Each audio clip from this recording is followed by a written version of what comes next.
Welcome, pool fans. I'm back. Ryan Johnson in the booth here. We got a couple real good matchups. How's everyone doing this fine evening?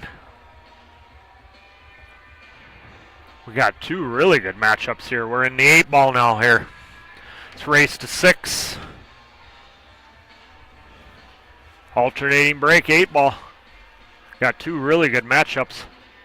We got a Legends matchup here on the left. Trenton Azure,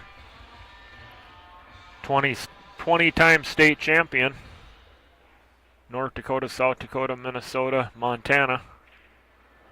And Brent Hansen, I don't know how many state titles he's got. Quite a few. And on the right, we got another legend in North Dakota, Clarence Davis. One multi-state champion, national title. I think Trenton Azure on the left's got a national title too. And then Rick Glenn, the great player out of Alberta that got runner-up in the 9-ball men's open. So Clarence has got a good chance to get on the board here. He's stripes, so he's going to have to develop that little bit of trouble along over there. And then he's got these two balls on the left rail also, so it's not easy. He might shoot the 15 first here. I like shooting the 15 right now.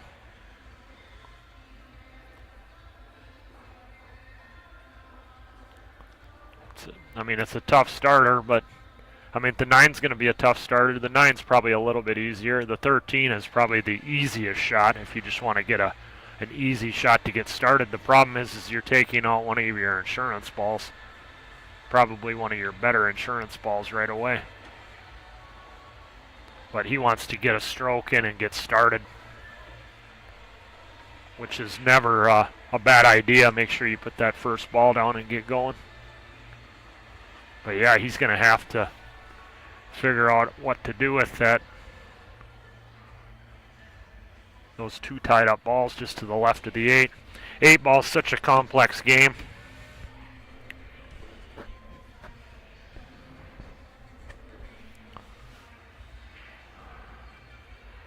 Everybody like the split screen? What do you guys think of the split screen? We'll leave the split screen on whenever there's nobody commentating. But if I'm up here in the booth, if you guys want me to go to one screen, we can do that also. It's up to you, the viewer. But definitely, my match could be called at any time now. So when I leave, I will definitely put it back to the split screen.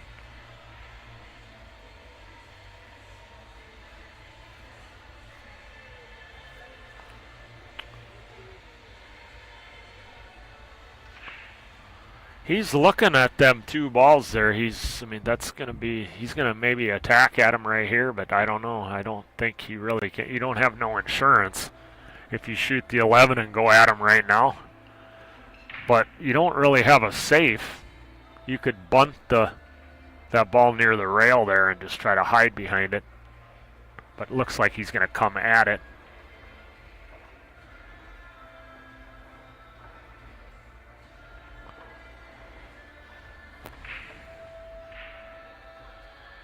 Yeah, it's getting tough now, tougher for him here. Is he going to try to block the pocket, open him up, and send the cue ball long?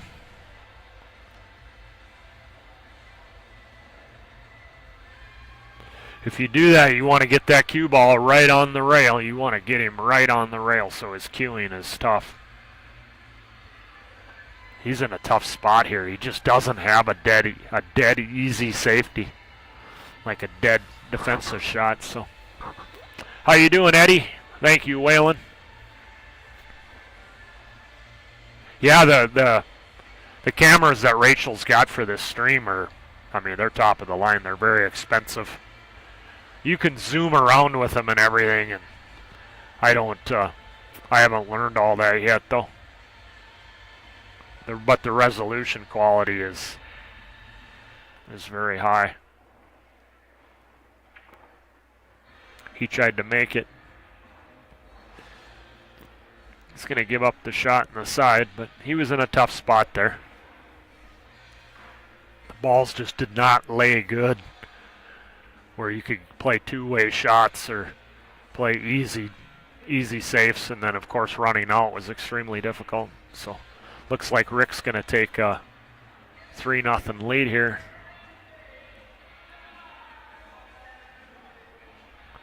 Clarence is going to be breaking here in rack number 4.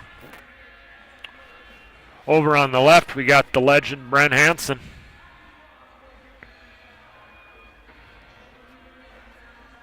I always kind of picture Brent as one of these, you remember the movies back when they had the monarchies were prevalent back, 500 years ago, and you would see the battles in the movies on the field of the warriors, and they would battle and with swords and all that. And Brent reminds me of one of them, the older ones that never got killed off in battle. And he's just kind of just still here, and he's just the knowledge and the experience that the guy has is about as high as anybody in the state of North Dakota for sure. So he's got a tough situation here. There's some problems down here at the lower part of the table for Brent.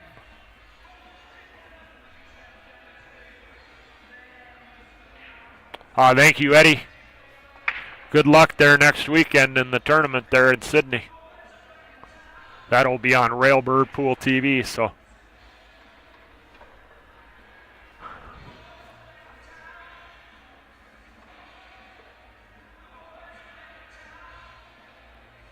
Brent's going to play like a 4-ball combo, so he's got to determine what the 7-ball's going to do, because he doesn't want it to plug up the pocket too much there.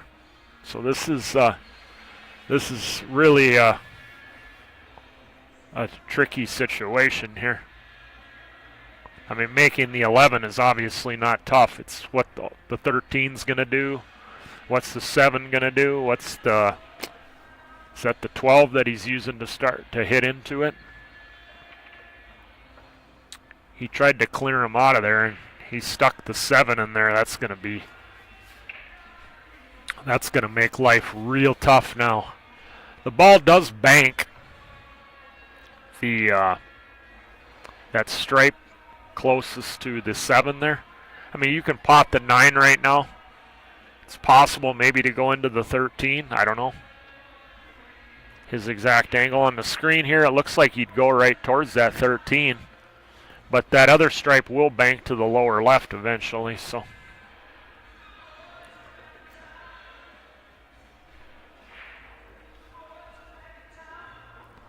Over on the right here, we got Clarence. He needed to get out here clean, and that's what he did. It's a big run out there, a big statement. I mean, he needed that to stop the bleeding and send a message to Rick that he isn't going anywhere.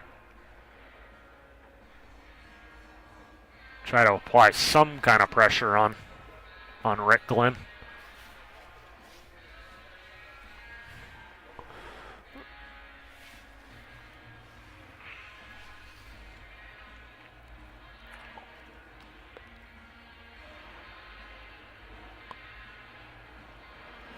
Well, Kenny's got the 4-ball to deal with by the 13. He's got the 6 to deal with. Then the 3 balls down on the bottom rail here too are not, I believe that's the, is that the 8 might be pinned in? Yeah, because that's the 4 up by the 13. The 8 is in the middle between the, let's see here if he moves here. Yeah, that's the 8-ball right there between the 5 and the deuce.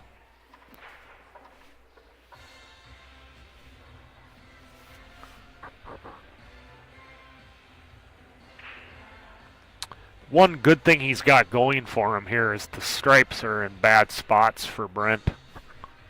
So there's no pressure being applied to him where Brent has his object balls left. So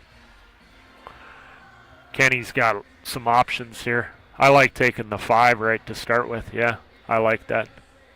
Maybe trying to go into the 9. Spin it into the 9 with a little bit of right-hand English.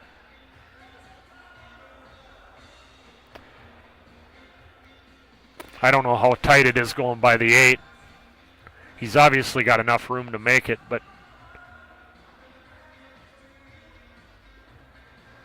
he got up on the 6.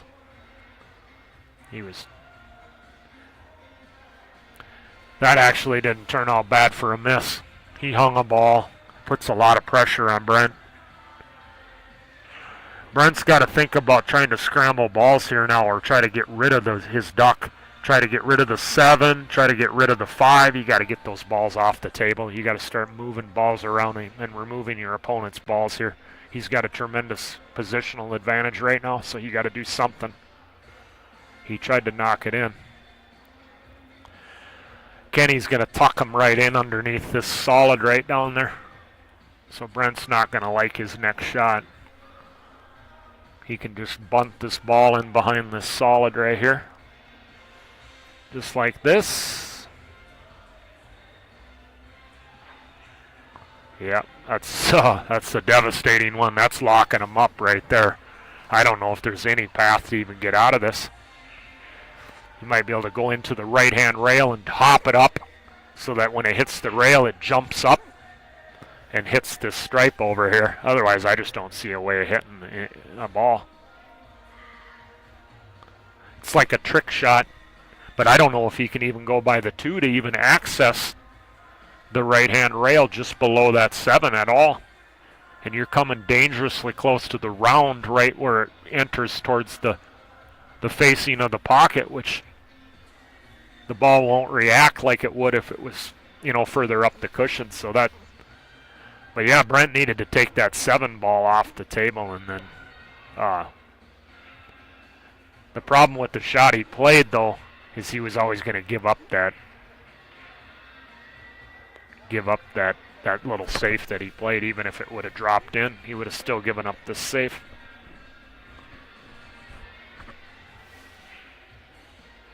He's going to look to tie a ball up here. Can he push this solid up towards the... Okay, he's just going to try to get it off there. He at least accomplished something. You see what he did there? He at least removed the ball. I mean, he knew he was going to give up ball in hand. He couldn't really tie up balls, so he was like, the next best thing he could do with what he was left with is just remove a ball off the table of your opponent so he has less soldiers to fight the battle.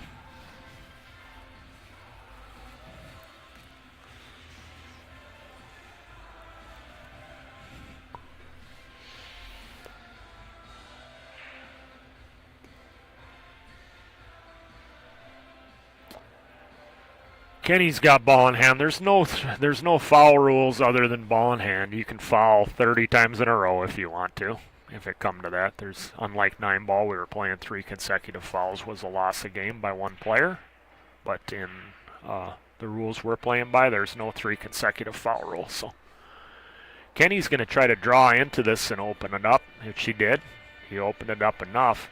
So now he'll probably take the 1 ball now. You don't want to take the 5 right now. If you take the 5, you have to develop that 6 somehow if you take the 5, and you don't want to waste that. And there's no point to shooting the 5 because even if you do develop that 6 somehow, you don't have a good insurance ball.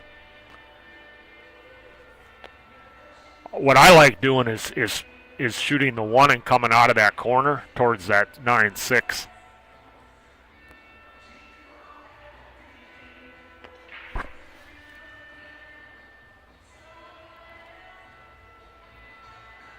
That, or does it eventually bank towards the right-hand side by the 13? I mean, it will eventually bank to the lower right.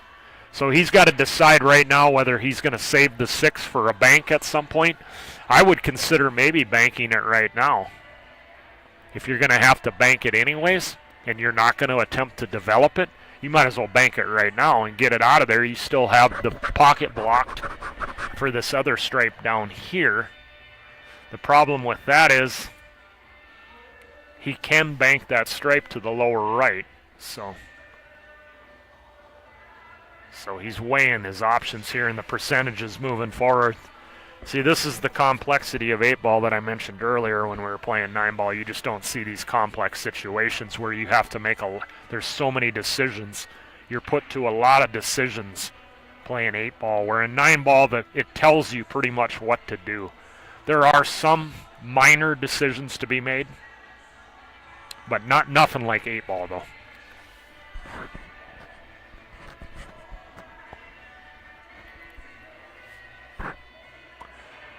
He might knock the, he might carom, go off the 6 and carom the 5 in. But once again, where's your high percentage insurance ball?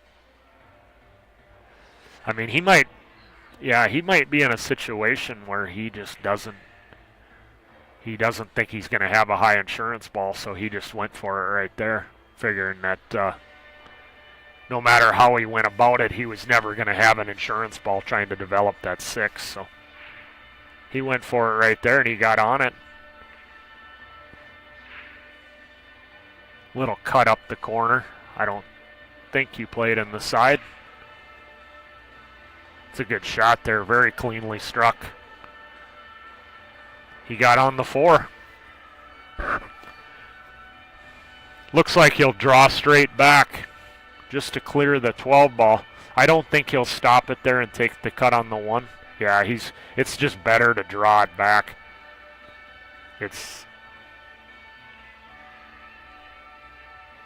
You don't want to risk that gap. That gap might have been tight. But yeah, that's pretty good there. He might have to play short side here, though. That 13's right in the way of coming across 2 rails for the right-hand pocket, so you might just play to the short side.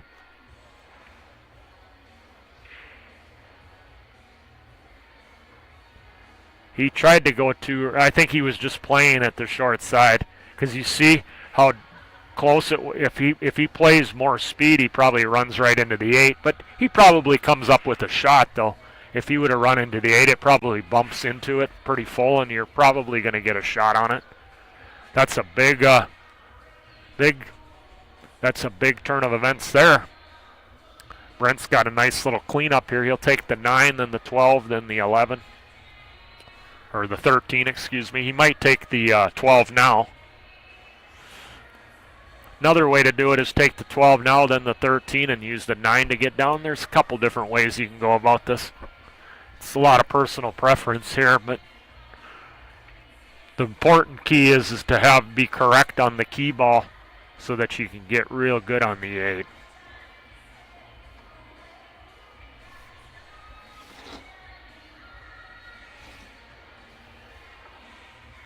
This is the pattern I first saw, because you get full on the ball, you can just follow down. And then if you get too much angle on the 13, you can stun over to the other side of it. The 9 was a good key ball too, because you could be in multiple places and get good on the 8. The key ball wasn't as vital as far as which one you used in this particular situation. You want to get good on it to make it just routine, but which one you choose, he's going to actually use the 12 as his key ball, which is probably the least of the 3 that I liked. It's going to work out for him because he's got so much real estate to work with that's open where there's no interference. So, but now he's got to draw down, and you got to be careful here that you don't land right on top of the 8. So you don't want to come all the way down unless you can come right to that chalk, like right where you put the chalk. Let's see what the exact angle he has. I'll be able to tell as soon as he hits it. Yeah, it was laying better than I saw at first on the screen.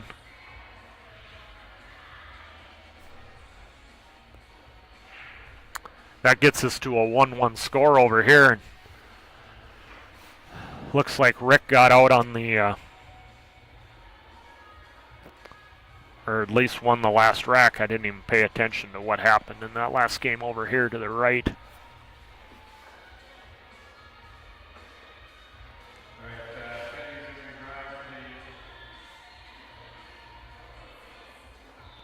We'll try a little one table action, let you guys see a bigger screen for a while. You guys just let me know what you guys like. Like I said, when I leave the booth here to play my match, I will put it back to 2 screens so that when there's no commentary going on, you'll be able to pick whichever table you want to view. But I'll go with the 2 North Dakota legends here. Since it's early in the tournament, we're going to get to see a lot of out-of-staters throughout the tournament. And Rick was already on the stream earlier in the 9-ball, so.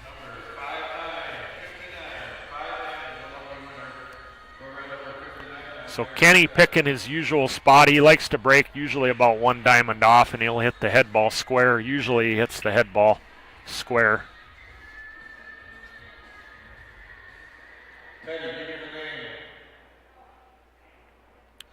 This is the break I've seen him use for quite a few years right here.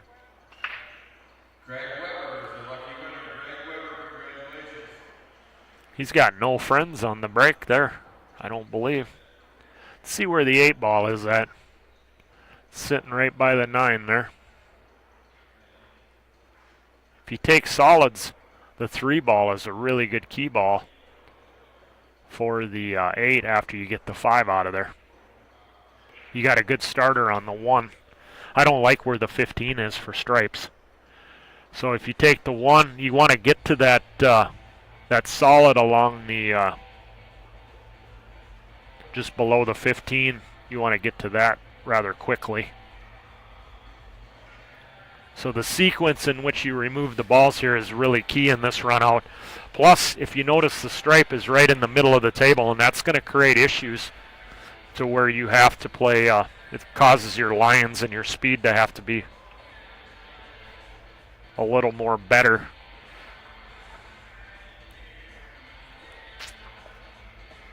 Yeah, that's a big ball, big interfering ball right in the middle there. Now he can choose the 6. You want 2 screens? Okay, I'll put 2 screens back up. That'll work.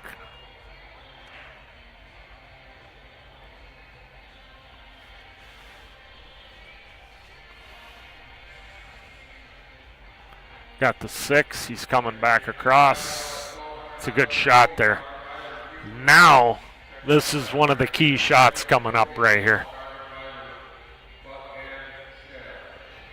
I think you remove that stripe below the 15. And I like coming towards that 7. You want to hit that 7 rather full and push it away. At worst case, you'll have the 3, but you have a good likelihood of possibly getting that 5 ball if you clip that 7 right. You're welcome. Hey there, Ashley.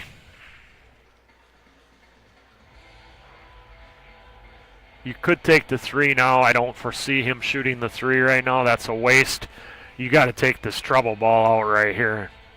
And I believe that 4 ball is a sticky ball right now. The 4 or the 2, whatever solid that is. And like I said, you want to, but he's going to take the 3. So he's going to remove the 7 next in the opposite side. And then probably get on the 4.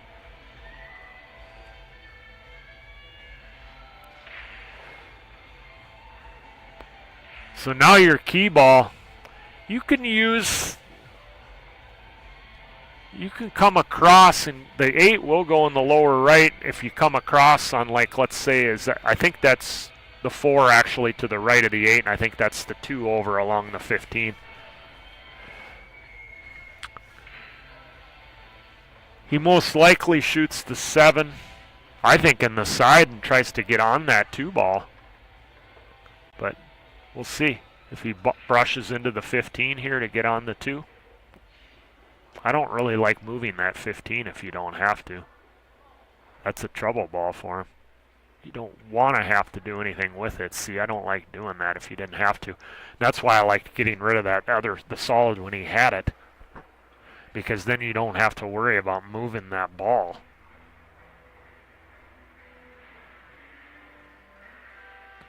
Yeah, the 2 ball is tough now.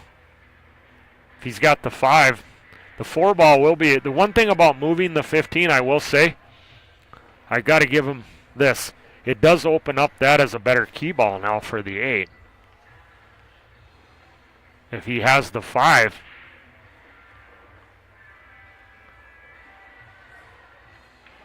if you use the 2 along the rails, your key ball, you want to be pretty straight on it. He might not have a shot on the 5, and he doesn't want to back cut the 4 because that sends him away from his position on both balls. So he's going to cut this in, and looks like he might run into the 4 here. You got to watch hitting the top side of the 4 and scratching in the side.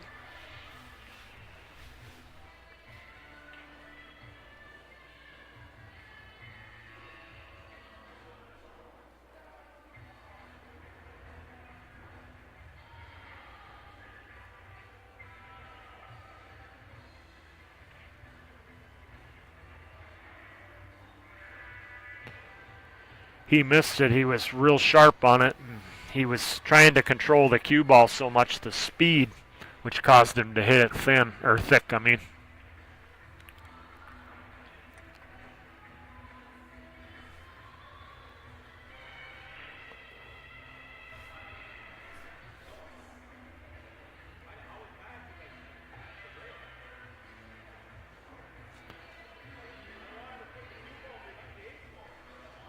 Yeah, you're welcome, Gloria.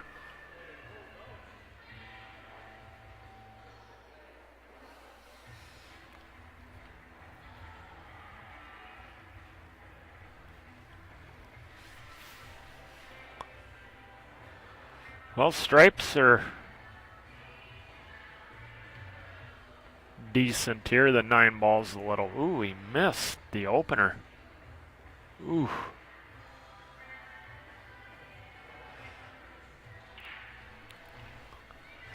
Looks like Brent's really only shot he has here that's high percentage is the 4 in the lower right. He's got a duck sitting over the side, so that's one positive thing for him.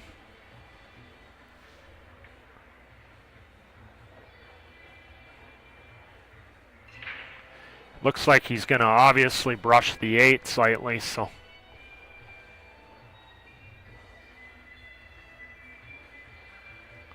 So he's got to judge what that's going to do. You don't want to carom it in off the 5 somehow. Brushing the 8, I don't think it's going to do that, but I'm just saying, I mean, I think you'll hit the 5 too thick. Yeah, it hit it way too thick. So that was good. Look at that, how that worked out. That was huge getting on the 5 directly, because imagine he doesn't have prime shape on the 5, and then he's got to go from that ball on the side to try to get back on the 5 somehow with all these interfering balls that are in the middle of the table, kind of the 9, the 12, even that other stripe in there is kind of not quite in the center, but you know, more in the middle of the table, and he might be just perfect to draw straight back and then out for the ball on the side. Yeah, he didn't dare go all the way to the rail. He didn't want to. He couldn't stroke too much through it because he didn't want to double hit it. But he's got the cut. He just has to avoid the 15, and then he'll hit the bottom rail. And then he's got to hit this good though. He's got to catch this pocket the way he's intending to catch it, because his stroke speed is going to be for a certain part of the pocket. He went off the ball and he hooked himself. That was a creative shot. He just ended up hooking himself. Wow. You could afford to be really short on that one as far as your speed.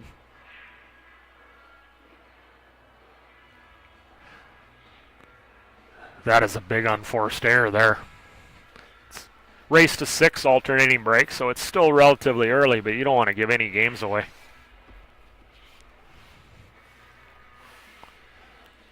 I mean, it is early, but these early games matter. You know, I've been down early in matches, and you come back and you just fail to just barely win the match because of what happened early in the match. So it all matters. He miscued, I think, there. That's going to leave Kenny wide open here with ball in hand. Wow, look at this. This will help loosen up the stroke a little bit. If you're out there watching, see if you can predict his key ball here. Or predict the entire pattern. But definitely the key ball. I actually like, you know what ball I actually like taking here? Believe it or not, I actually like taking the, with ball in hand, coming over to this ball right here that's above the 13 and shooting it right across. I don't even want to leave that combo there because this ball here, that 15 gets me to that ball on the end rail, and the other two are out in the middle of the table. They got multiple pockets. So I don't want to monkey with this combo. The 13 isn't bad either. You could do that also. But yeah, I start with either the 12 or the 13. Or the 10 or the 13, excuse me. Yep. And people are like, why did he shoot his duck right away? But believe it or not, I think that's a really proper play there myself.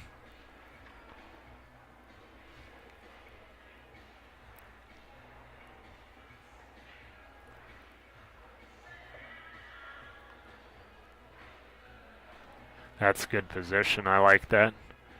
I would have liked to have gotten rid of the 9 first there, though. I think he could have cleaned the 9 up there while the getting was good. You know, got good on the 9 right there off that shot. And I would have saved those 2 balls at the end for my key balls. The key ball and the ball before the key ball. The ball he just shot and then this ball here would have been my key ball. Even though these balls in the middle of the table are all have multiple pockets, it's just you can get funky on them. If you get them out of there early, there's no way you can get funky on that ball sitting in that pocket up there. And then all you got to do is stop it right on that other ball, and you have the angle to come right into the line of the 8 for the lower right. Where these middle balls, yes, they have pockets, multiple pockets, but you can get weird on them. Believe it or not, more than you think.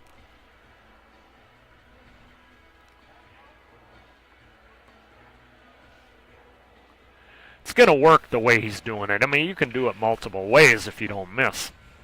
And everybody's personal preferences are different, and if you don't miss, you can't question someone's choices if they get out. And this one was pretty routine. There was multiple ways to do it.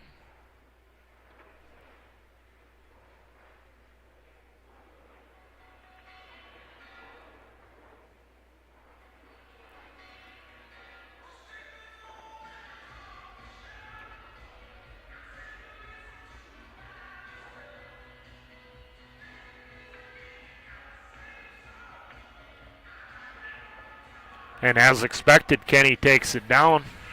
There in rack 3, takes the 2-1 lead. Looks like Brent took another break. Looks like Kenny's going to step out too.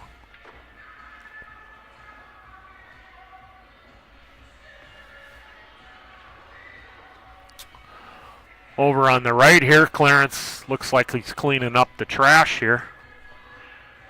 And is going to get a second game on the board here shortly. This is big. 3-2, 4-1.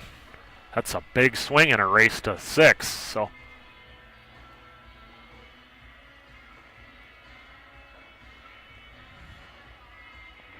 got a nice shot here on the 8. This won't pose any issues for him.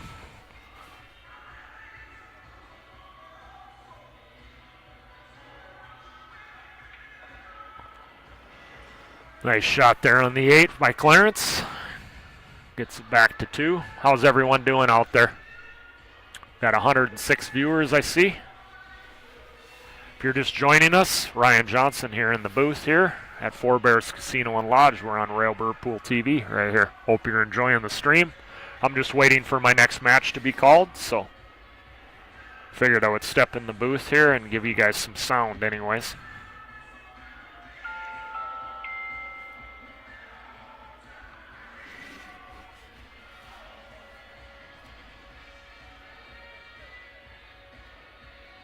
Clarence has got some fans. That's good. The Burton and James Robertson, and of course Gloria. So yeah, it's good to see People cheering on our local legends here. You got 3 out of 4 of them, probably the bigger, three of the biggest legends in North Dakota pool actively right here. Clarence, Kenny, and Brent playing side by side. If Lane was playing Clarence, then we'd have 4 for 4, or Bill Bieberdorf.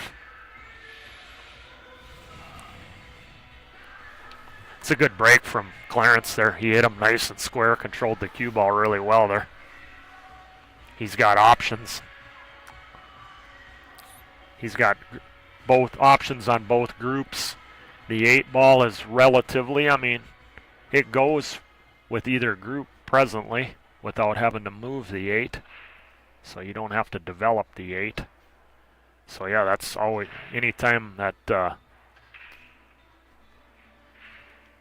you got these kind of options here, he's made a very successful break. Let's see how Clarence, what he decides to do here. I kind of like, does the 11 pass? If the 11 passes the 2, I might consider stripes. Yeah.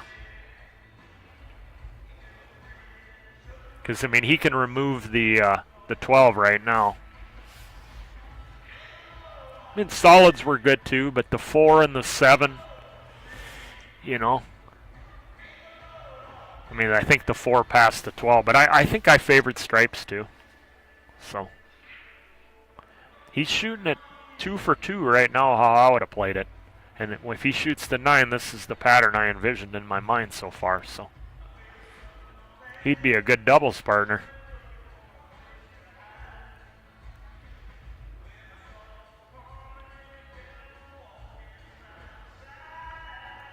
The 11 obviously passes at some point. I like getting rid of the 9 right here. That could be a problematic ball. You're already on it. You can get a lot of positional value shooting the 9 too.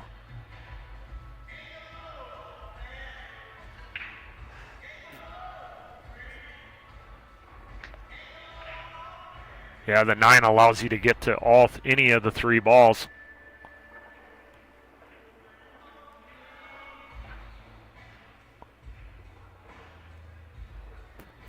This is a big run here. He can tie the score up here. This will put some pressure on Glenn. Glenn was up 3-1, and this will be Clarence's second break and run, so out of 3 wins. So that will send a statement to your opponent that he can earn games on his own break.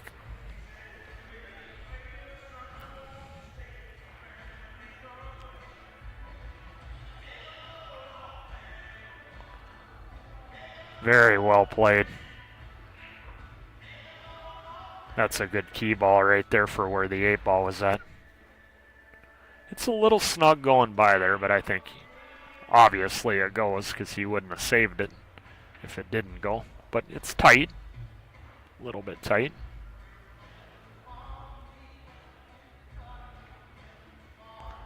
That will work.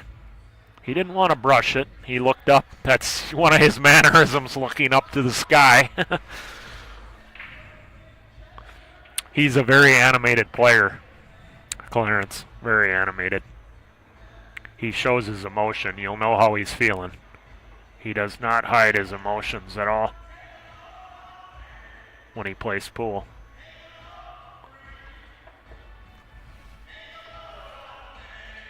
Good out from Clarence there.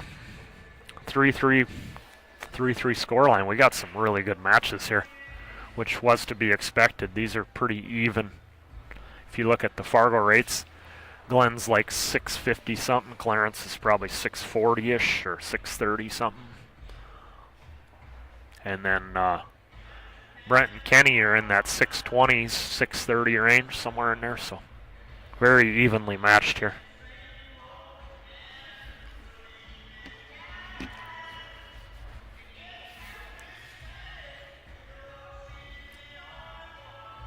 Oh, you're welcome, Bradley. Yes, sir. That was quite a Masters last weekend, huh, Bradley? I love watching golf, and that was a very dramatic final round.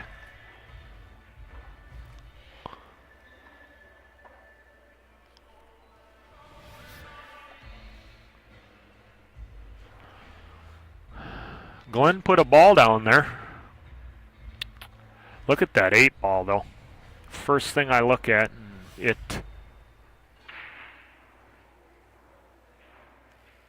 Yeah, they're going to maneuver this magic or this template off there because it's very important because those balls, you don't want to disturb them because they could be tight right now. Ooh, he moved it a little bit there. But they agree to it. It's a gentleman's game, so... I think he did a pretty good job there overall. I mean, it didn't go or whatever. I mean, he moved it back the best they could. They agreed to it, so it's between them two. Might have to pick up a marker for my pool case so that I can mark a ball. You can use a piece of chalk too, but they do make markers that hold the ball nicely, and then. But it might have been tough to get the rack off there though with a marker. So.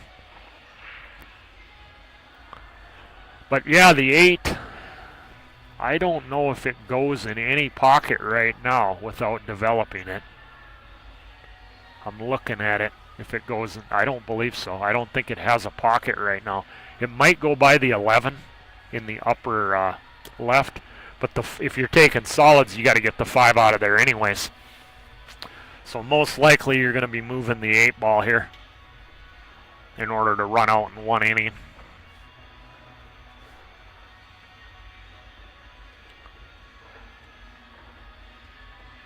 I did like Stripes there. He took the group I would have took. Let's see how he attacks this. He'll get on the 12 now. And this will develop his 8-ball. He wants to control the outcome of where that 5-ball goes. He doesn't want that 5 doing anything weird.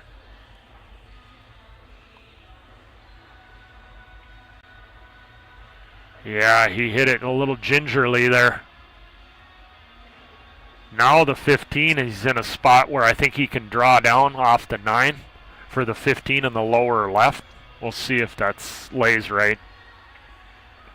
Yeah, there it is. And now he can come right into the line of the stripe along the rail for the upper right, and then he'll have that, if he gets rather full on it, then he'll just have the shot on the opposite side there with that stripe to get on the 8-ball. Oh, he missed. Wow. He missed it. Didn't see that coming. That's a big unforced error there. I mean, he navigated really good through that rack, and then just missed a shot I didn't expect him to miss. We're all human. We make mistakes, but that's very surprising. He's played a lot of pool today. I mean, he played a lot of pool. He played a lot of 9-ball earlier, so it's going to be a fight for him. And 8-ball is a very complex game where it requires way more thinking than 9-ball. So he could, no excuses, but I mean, he could be getting wore down. So my match has been called, so I'm going to leave it on the split screen here, and for you pool fans to enjoy the show here. So I will be back. Enjoy.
Hello, pool fans. Ryan Johnson back in the booth here. Just finished up 2 matches back to back. And figured I'd step back in the booth. This is Ryan Johnson. Of course, Railbird Pool TV. We're live at Four Bears Casino and Lodge here. It's good to see we got about 115 viewers. So we're in the state of North Dakota. If you're not familiar with Four Bears Casino and Lodge, it's out on Sakakawea and the Missouri River.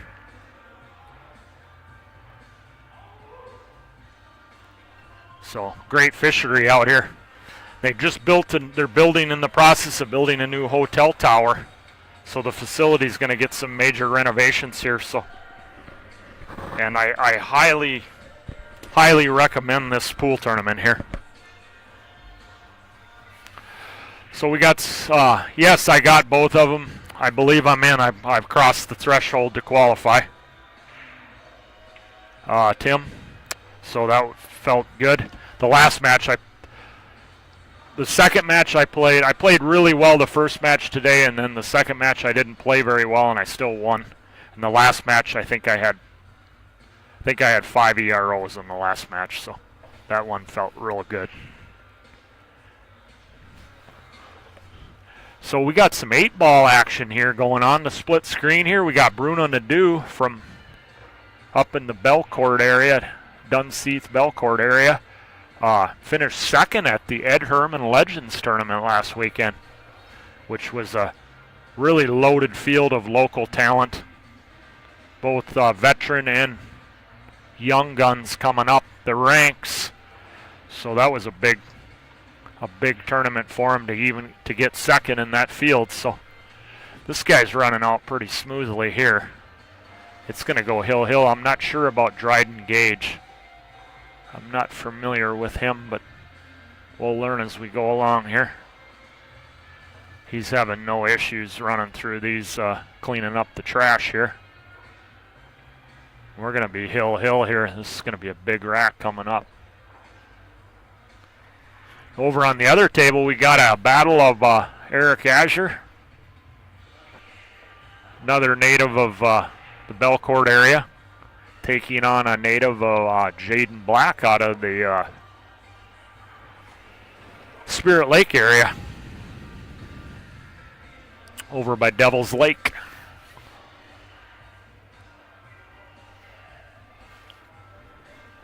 So we got a hill match here. I hope everyone's enjoying themselves. We got a hill match between Bruno Nadeau and Dryden Gage. Tell you what, we might go to one screen here for the hill battle here between Bruno and Dryden Gage, and then we'll cut, since it's really early in the Eric Jaden match.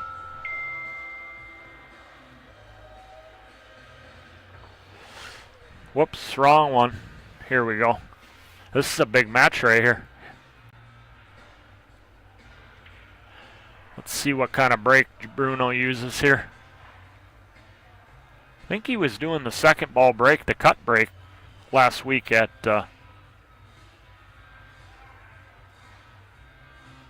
maybe not. Maybe I'm thinking of someone else. He's using the hammer break here.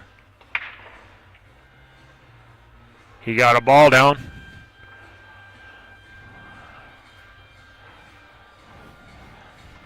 First thing accomplished. He made a ball in the break.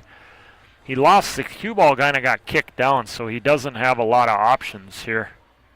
I mean, he does have the 4 in the side or the 15. Maybe he goes in the side there. The 8 ball. Yeah, that 8 ball's in a bad spot. He's got a lot of work here. This will take some guts to get out here. Not only guts, but great execution.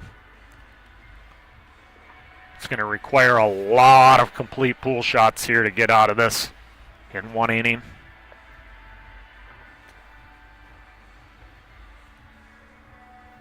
I think the 2 passes into the left side.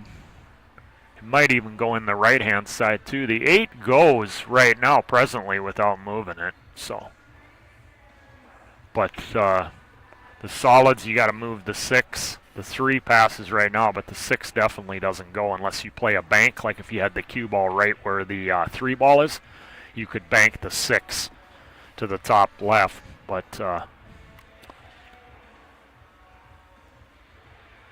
I mean, really, the 6 ball is the only trouble ball for the solids.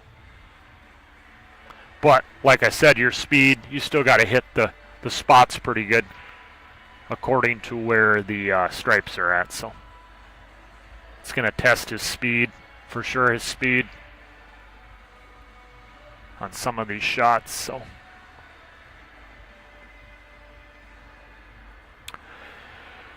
the thing is here is getting that 6 out of there. I don't know if he's planning on playing for straight in on the 3 for the lower left and then stopping for the bank on the 6, or is he going to try to develop it? And that's going to be an issue right there. And that's what I mean by they all go for the most part except for the 6, but the position, you got to be precise with complete pool shots on a lot of them to get in on them. No. He's got a thin cut on the 7, but I don't know if he wants to do that. He could bank it to the upper left. Yeah, he's in a tight spot here because he can't really defend himself. I'm definitely attacking here with the 7. I'm banking it, and if I hit it good and make it, I slide right over for that 3 ball or the 2 in the left side. And then he still always has that 6 ball to worry about. Let's see how he hits this bank here. He shorted it a little bit. He got on the 3.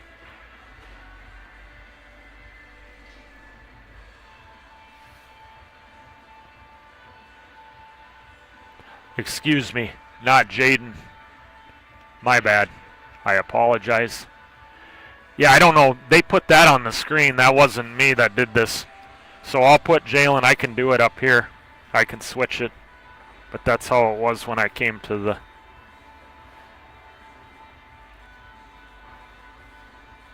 the booth here.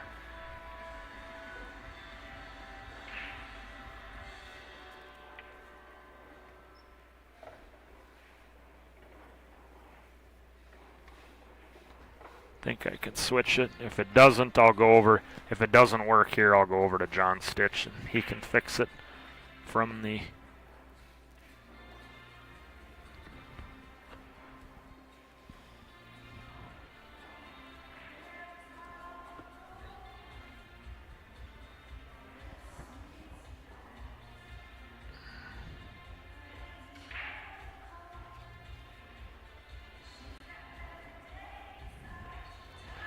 Boy, this autocorrect is really brutal. There we go. My apologies to the stream there for having the incorrect name on there. What a shot by Eric Azure. We will go back to table 2 here, the hill battle, and then we'll go to the full screen back on Jalen and Eric.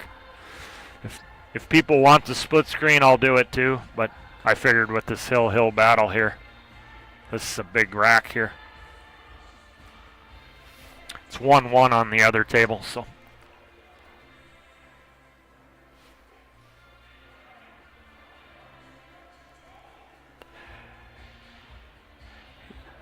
Yep, Randall, I got her.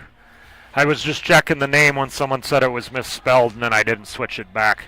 I seen that was like that, and then I forgot to switch it back. So, it's all good.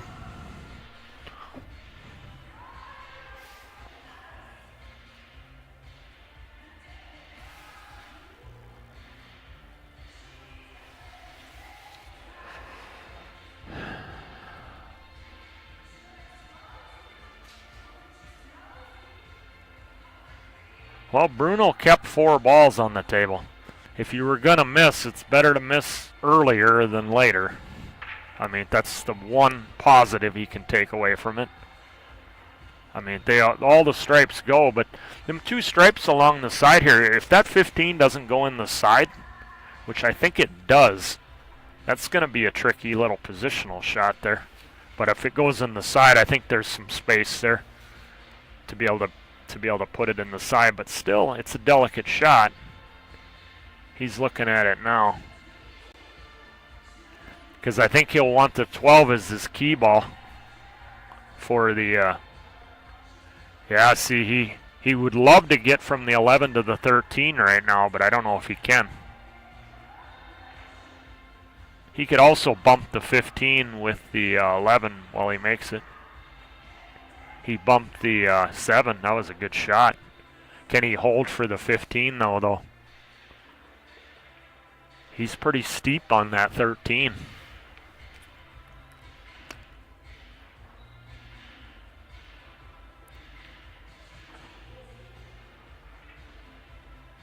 I think you're going right at the 15. He might have to bump it. Take a calculated risk.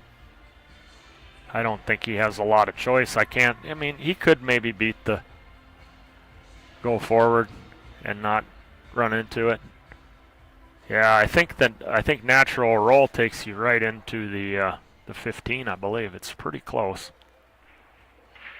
He's looking right now. He's looking.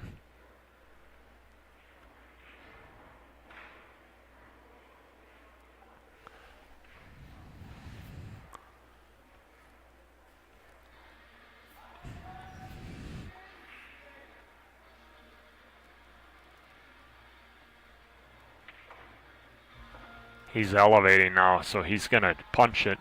So he's definitely attempting to go into the 15, yeah. If he's elevating, that tells me for surely he's looking to... So maybe it doesn't. So he wants to hold the tangent line, so maybe the 30-degree line, the natural forward roll, doesn't take you into the 15. If that's the case, then you might as well just roll through it and then play the 15 in the side.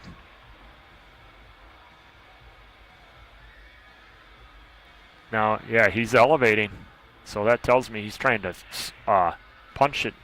And yeah, he's unsure of himself. He just doesn't.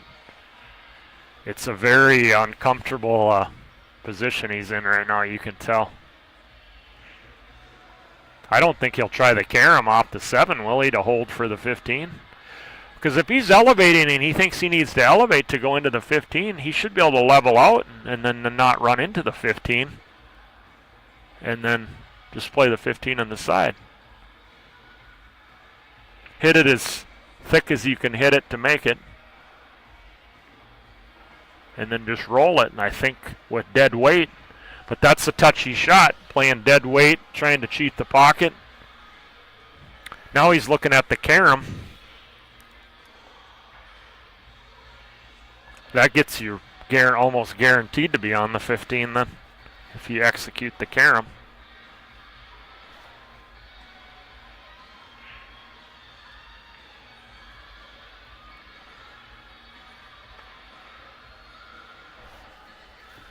Yeah, they're not keeping score over there.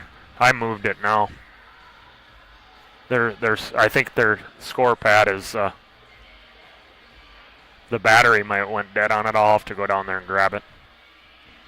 But I just switched it now.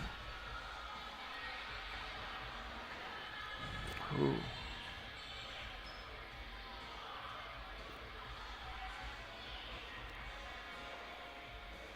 Yeah, he ran into it, and he's going to scratch.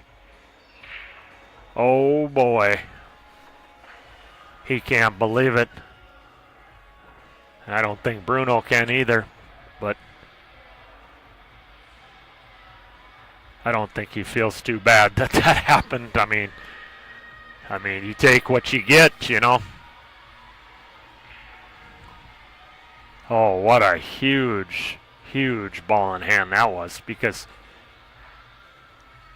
he would have been able to shoot the 12 all the way up, which wouldn't have been a hanger, but he would have had a chance to run out. Now he's in big trouble here. I like starting with the 2 here. Take the 2, just bump the 8, play the 3, the 6, the 7. You could do something like that. Definitely like starting with the duck though, and just moving the 8 over, and then you automatically are on the 3 ball. You know, just and then you move it over a little bit so that when you play the 7, you have a huge area to get into to play the 7 if you want to use the 7 as your end ball. So come over. Yeah, the 3 is also not bad. I really like getting that deuce now, and I don't like going from the deuce to the 6. Yep, now he's doing my shot. Here you go. There you go, Bruno. Do that. Just tickle the 8 forward a little bit. You're automatically on the 3. There you go. Just like that, and then, frick, you can't go wrong. Now you can just slide over for an angle on the 6 to get back up for the 7. And now you've developed the 8 even bigger so that you have more room to play. Exactly. Now you can come out 2 rails right into that line position that I was talking about in 9-ball earlier. That's I'm glad he thought that through. This, in my eyes, was the easiest pattern, easiest way to do it. But, you know, maybe someone could teach me something that was even simpler than that and safer than that.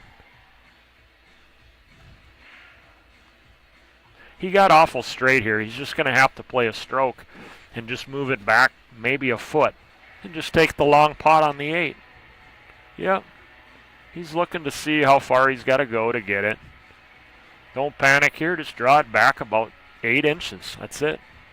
Take the long pot. I mean, you can make that 8-ball from there. Yeah, exactly. There you go. As I said earlier, if you can't put a ball down like this, you're probably not going to win the tournament. So sometimes you just got to accept what the table gives you and not get too greedy with position. This is a pretty basic shot for somebody that shoots as much pool as Bruno does.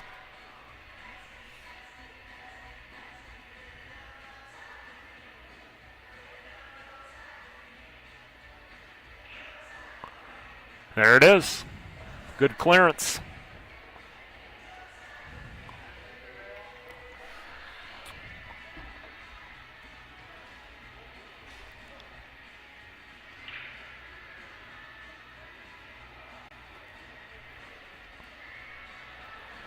Eric's breaking here in rack number 4. He's up 2-1. He's going with the big break. He likes the big break. Nice control of the cue ball. Is he going to get anything on the break, though? He didn't make a ball. Ricky couldn't hit him any more square than that. He's using the template rack, and that's how fickle the break can be sometimes. I mean, he hit it good. Or did he make a ball? He did. Okay.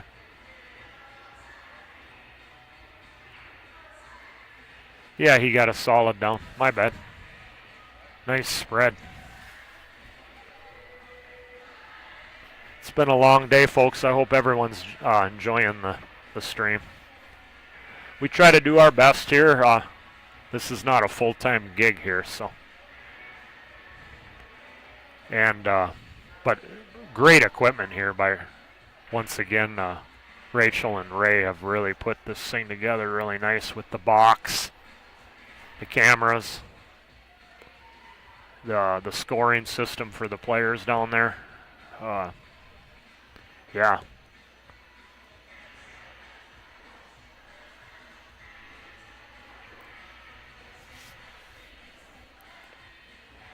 Eight balls goes, so yeah, this is just a question of yeah, both groups lay pretty good here. I like this route. I definitely like taking the stripes. Yeah, he did a very good opening shot there. I'm surprised he didn't remove that template rack. I don't think it affected the cue ball at all there, but yeah, he's in prime position now. He can shoot, he's on like 4 different balls right now. He could shoot the ball along the rail, he can shoot the 9 on the side, he can shoot the 1 up by the 3, he can shoot the 11. I mean, this looks real inviting here. I kind of like taking that stripe along the rail right now. Just get it out of there because you're going to slide across for the 11 automatically. And then if you hit the second rail, you can even play for the 9. I definitely like getting that stripe out of there right now. That's a pretty basic shot. Just get it out of there. See, now you gotta get back on it. I mean, are you going to get much better than what you were? I mean, unless you play it for the lower left. which is what he's probably going to do. He might play it for the lower left. Sure enough.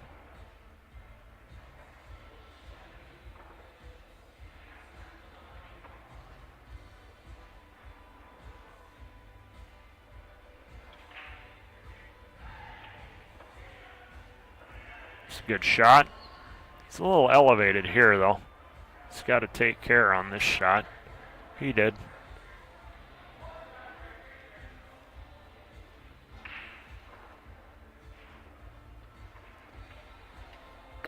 Takes the 3-1 lead.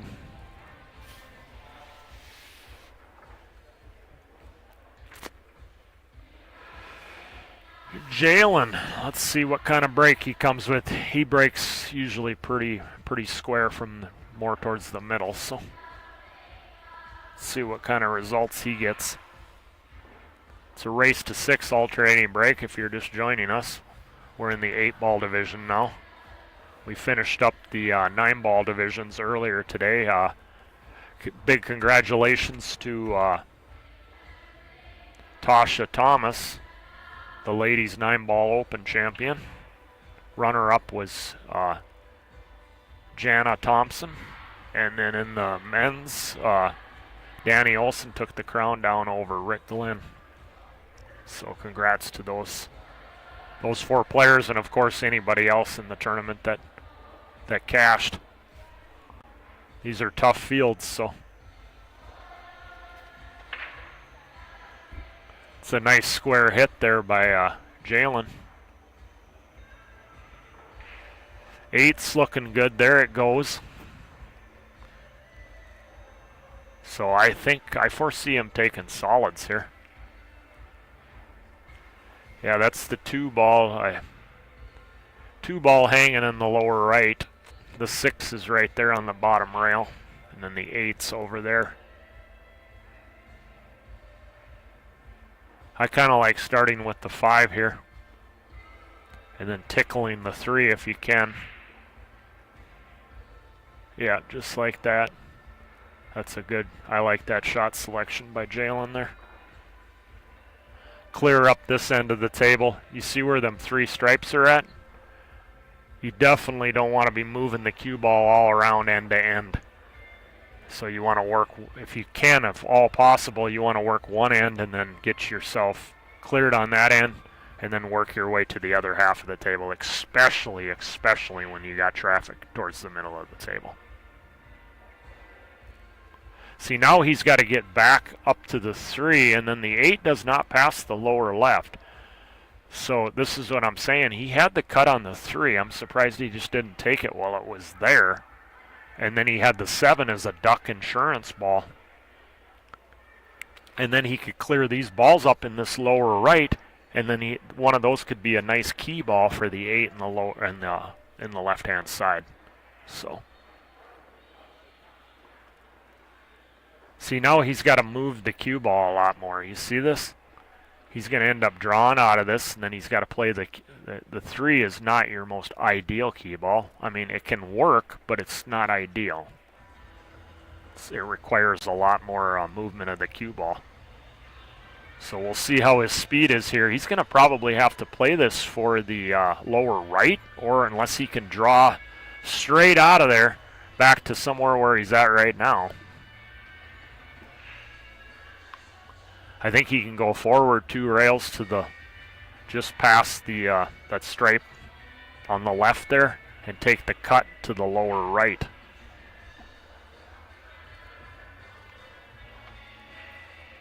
But yeah, this was a classic example of his pattern could have been a little bit better there, how he picked the balls off.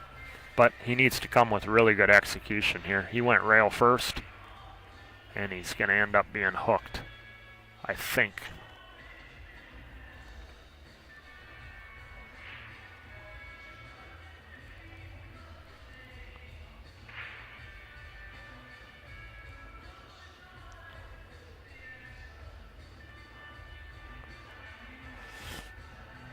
It's got to come with, he might have the paint. Does he have the perfect contact point on the ball to avoid that stripe and make that ball. I think it's too thin.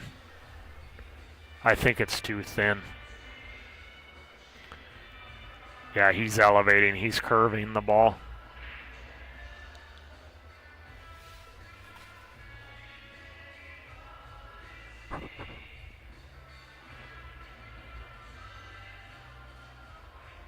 Boy, if he would have been over just like another half a ball, he would have had the cut. He would have been able to see it fully. It's such a game of fractions, but once again, not to be too harsh on him, but yeah, he just didn't play that pattern, I feel, that time. I mean, yeah, if he executes what he was trying to do there, you can say, hey, he gets out. But percentage-wise, if he does it over and over that way, he's not going to get out as much as he would if he would have took the 3 out of there when he had it and then used these balls down here, and then them balls in the right corner was an excellent key ball for the 8 in the side. I think that's a vastly higher percentage way to run it in this particular case. He's going to play the jump. I kind of like that. You're going over a little bit of the ball.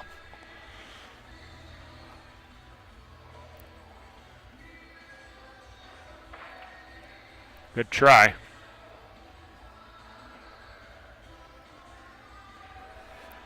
Looks like Eric can start with the ball in the side or that ball in the upper left. One of those 2 stripes there. He's definitely going to attack here. He's a rather aggressive player, and this lay's pretty good. I kind of like shooting this stripe like he's doing right here. This is definitely the shot I would take, so I'm in agreement with him, his choice here. Yeah, this lays real good. Everything's out in space, nothing's on the rail.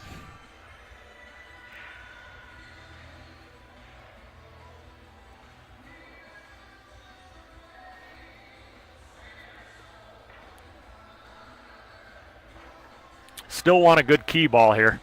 I kind of like using that stripe by the side to play his key ball. Yeah, look at that shot. Perfect. Take the 10 first, Eric. Shoot the 10 first in the upper left, and then use that stripe that you're shooting at right now to get on the 12, and it's curtains. You're moving the cue ball more here. Yeah, I don't know why he didn't shoot the 10 in the corner. Then he could have played the 11. Then the 12, boom, he's frickin' out cold. I mean, he's still going to get out of it. But once again, I mean, I had a difference of pattern there, I guess. But now he has to draw back a little bit. You could miscue. You know, the other way you're not miscuing at all. But he made it work.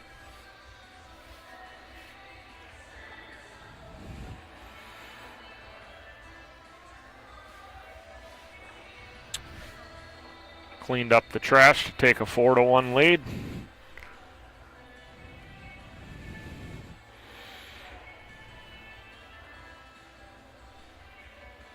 He had a real nice break in his last one, so let's see if he can hit him good and solid and square like that again. If he does, he's going to get some good results, I bet, and then he might get another ERO.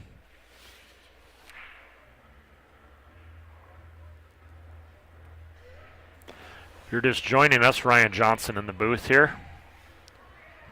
You're watching a little 8-ball action. 33rd annual Four Bears Classic. If you're curious about the brackets, mpapool.com, and I'll put the link in the stream here in the comment section.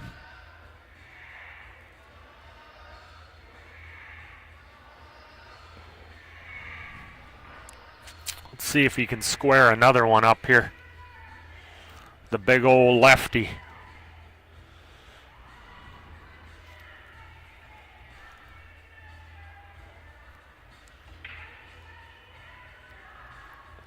He's had a pretty good year. He's won some big tournaments. He won that big tournament over in, I think it was in Cheyenne. Is it Cheyenne? Last fall.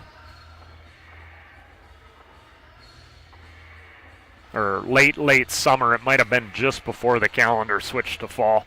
I think it was in September, if I'm not mistaken. It might actually, no, now that I think about it, that might have been November, because I was in the cities in that tournament, and I didn't make it back. I had planned to play in that, and then it got late, and I didn't want to get up at 5 a.m. to make it back by noon to play in it.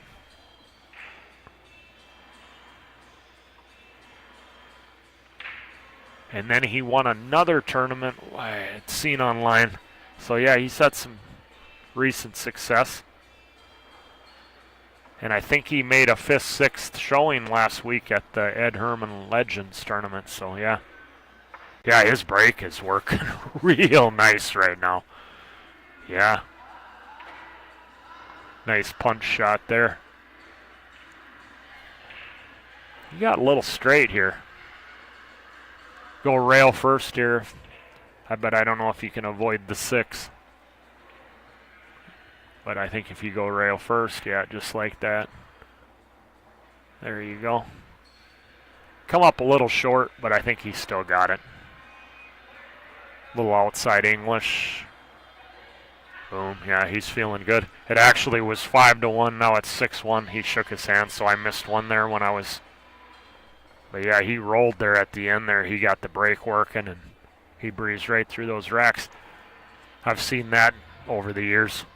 Yeah, when he gets that break working, he can really mow you down quick.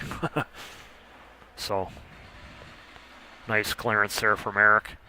And Jalen's learning, so getting some experience playing this tournament. So, I'm going to go find out if they're going to call any more matches tonight.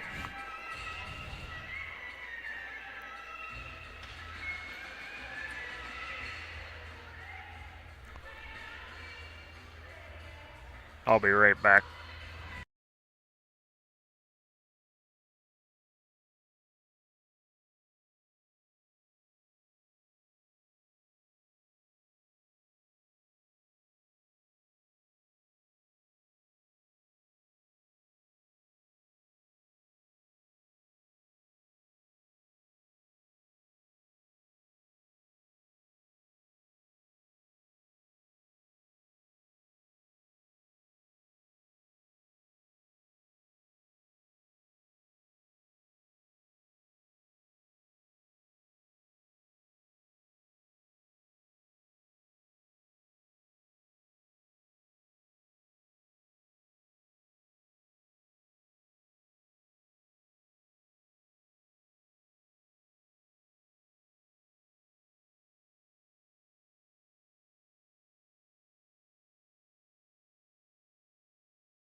Well, John Stitch made me aware I'm back. He made me aware he's going to call some more matches here.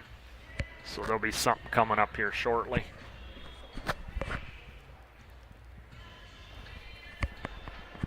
So there'll be at least one more. I'm not sure who it's going to be on the one loss side. Most of the powerhouse players, of course, now have advanced on the winner side. They're either in the redraw or playing to get in the redraw right now. We got a big match out on an outer table. I see as I view here from the box, we got Rory playing Dusty Geller.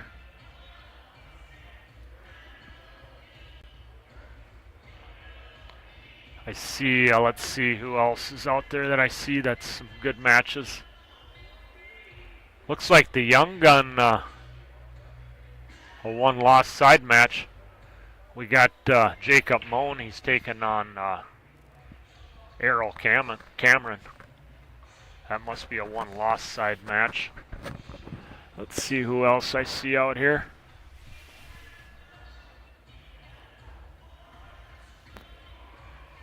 Some interesting matchups. Let's see what else I see out there.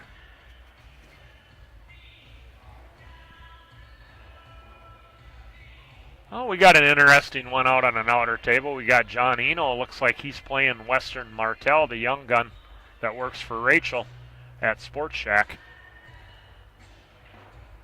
That might be a winner's side match there. Because I know he had beaten Jacob earlier, Weston did. Let me look at the brackets here. See if I can find that.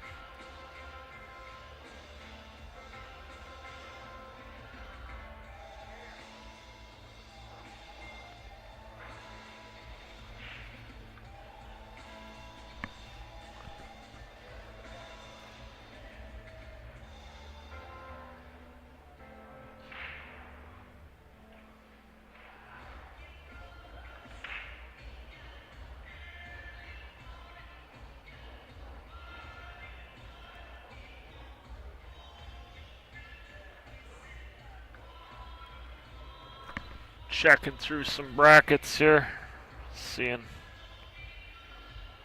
Yeah, the Rory Dusty match, that's to qualify. According to the bracket, it says 4-3 Rory, whether that's accurate or not.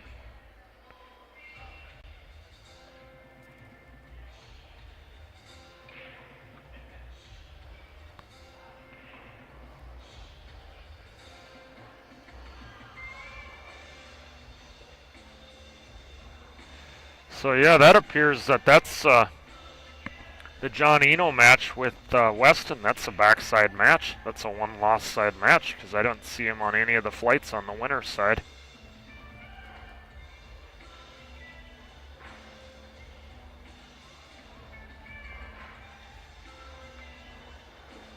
Yeah, that young guy, Weston, he's really coming up strong. He's really improving. He's only been playing just a short amount of time, but his fundamentals look real solid. I think he must have been working with Zeb, or I think Zeb showed him quite a bit.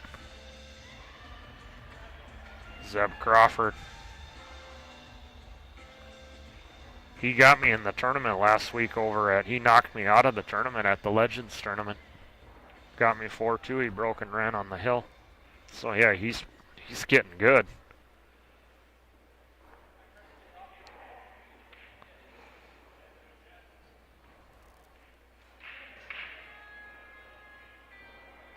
Jacob Moan currently leads Errol Cameron 1-0. That's that match. The winner advances into the one-loss qualification round to get into the redraw tomorrow at 10 a.m.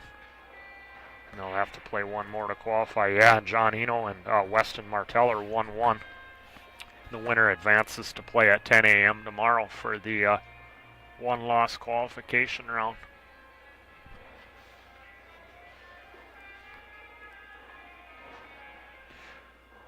John Eno lost to Rory on the winner's side. They drew each other. He lost 6-4. So that was, that's who gave John Eno his loss. At one time, I think John had told me he had beaten Rory 5 or 6 times in a row in the Four Bears tournament. But I think Rory's got him the last 2 times that I recall in the 8-ball.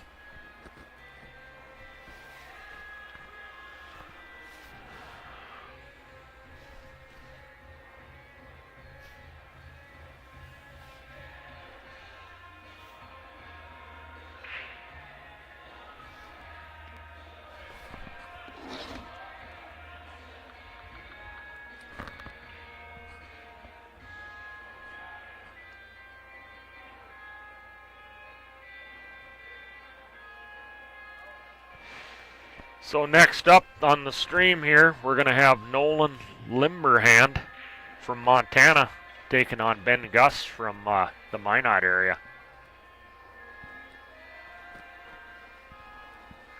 I'm sure they just got their text messages, so they're probably eventually going to be here shortly.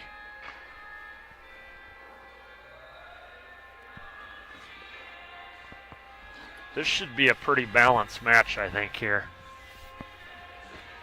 We can check their Fargo rates, but if I'm not mistaken, they should be pretty close on paper.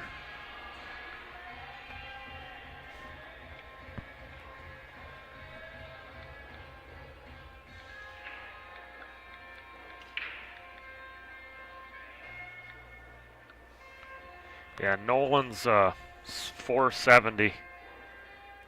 Montana, 610 games in the system.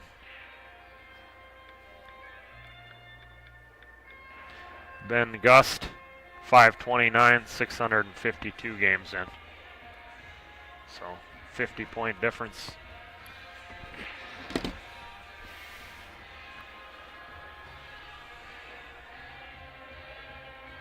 Wow, Iowa shootout.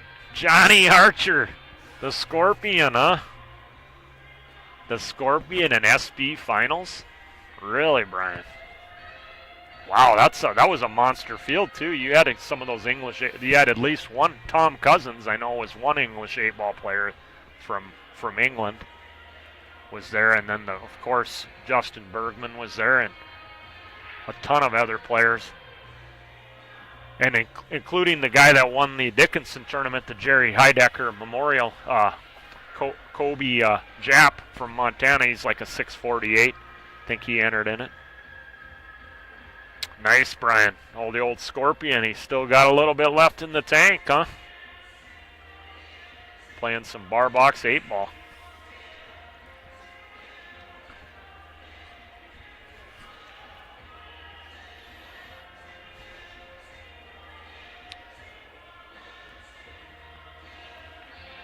So Nolan made his way over to the table now. Now we're just waiting for Ben, and we can get this rodeo started here.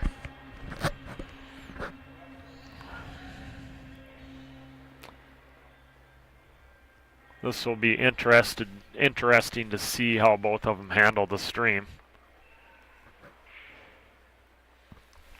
It can be a little intimidating for some people if they're not used to it.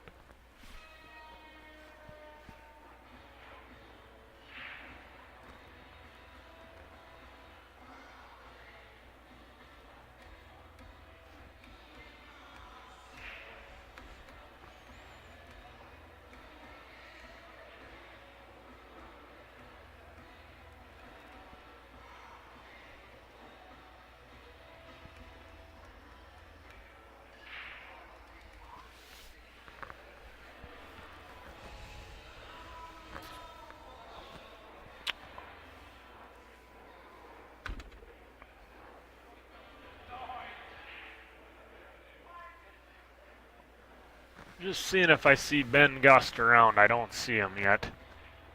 I do know the individual from Minot. Definitely know Nolan. He put together a big tournament in Bismarck about, 3 years ago maybe? A big memorial tournament. Had a lot of the top players in North Dakota there.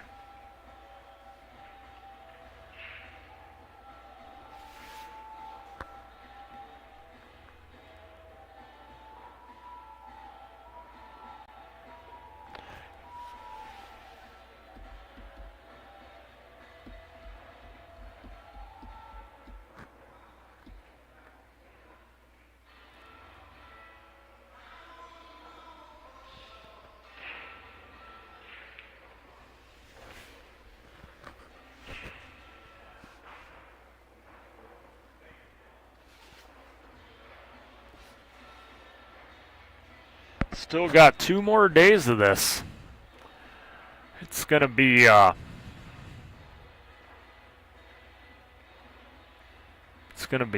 quite a day tomorrow.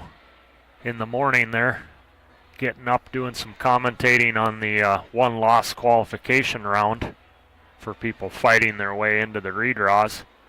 And then to watch into Sunday, we'll be able to watch the ladies' final and then, of course, the men's final.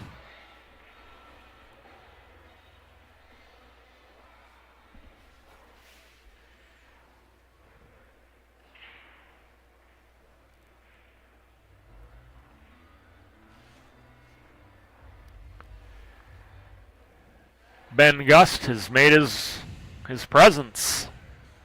Getting ready to take his coat off.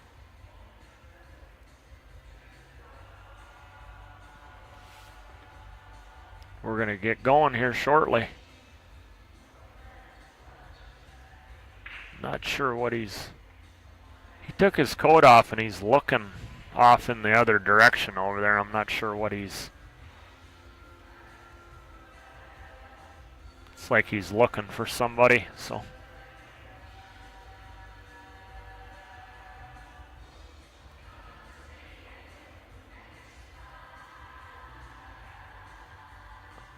Now he's walking back this way, so I don't know what's going on there, but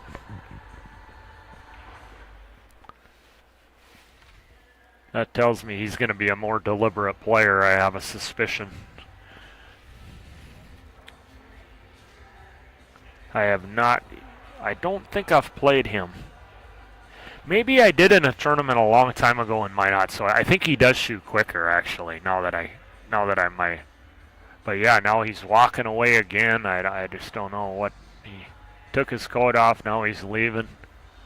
So yeah, he seems distracted by something, I don't know.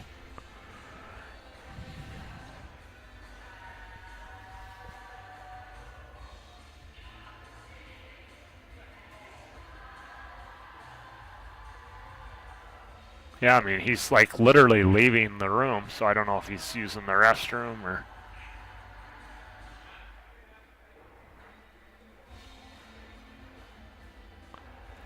Yeah, Bradley, represent North Dakota.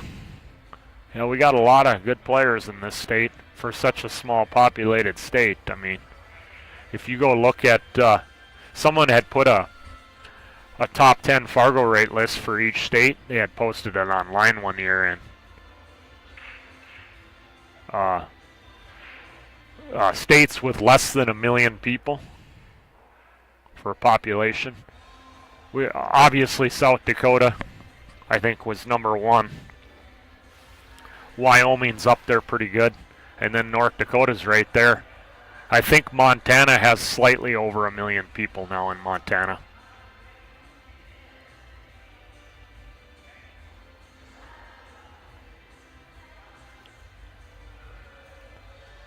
So I think if I had remembered correctly, my memory's correct, I think we were like 3rd out of all the states, because you got like New Hampshire and Vermont and Alaska. So yeah.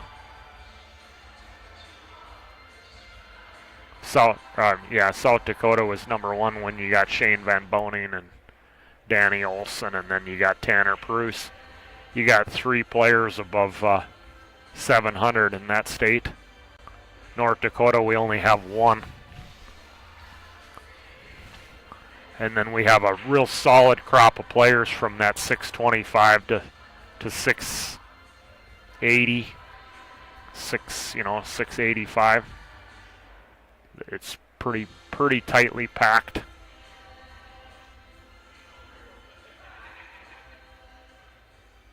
Where I think like Vermont, they might only have 1 player that's like above like around 660 or maybe 670.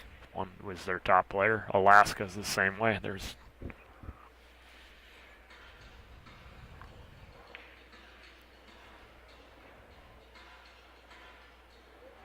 So Ben Gus took off, and I don't know where he went. He took his coat off and he disappeared.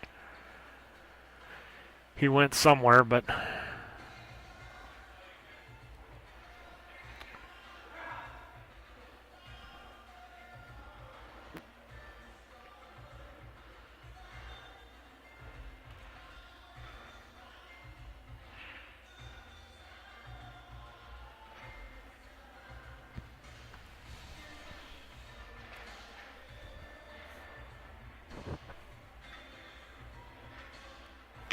Boy, I see Weston up at the table a lot over there across at that Weston-Eno match. Every time I look over there, he's at the table. That's usually a pretty good sign. I mean, I haven't paid a lot of attention to it, but I mean, just saying that. Let's see here if the thing's been updated. Okay, Eno's up 3-1. So that shot that theory out the window.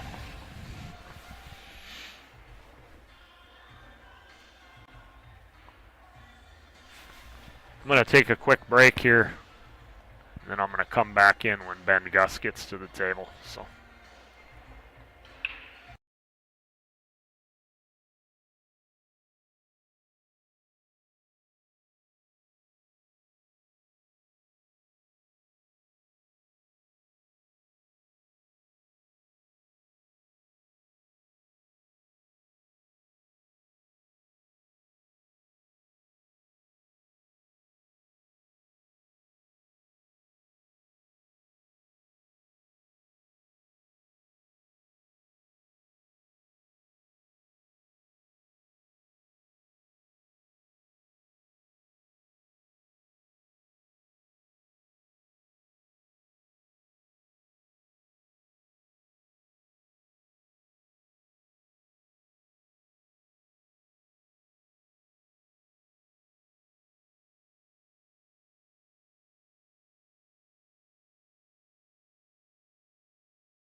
Well, Ryan Johnson back in the booth. Ben Gust is now at the table, and they're going to be lagging here.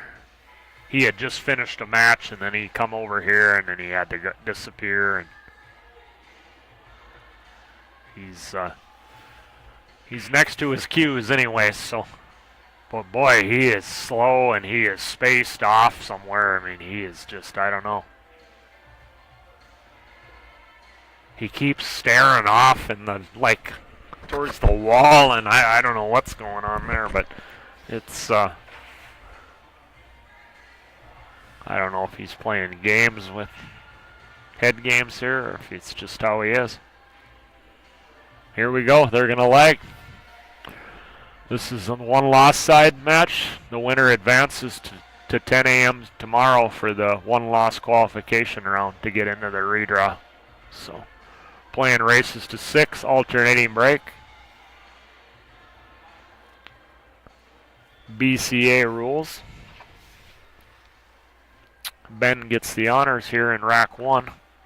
Template racks are allowed if you choose to use them.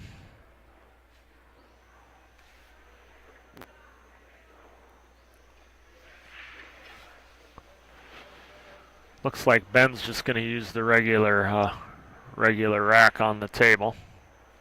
See what kind of break approach he's got.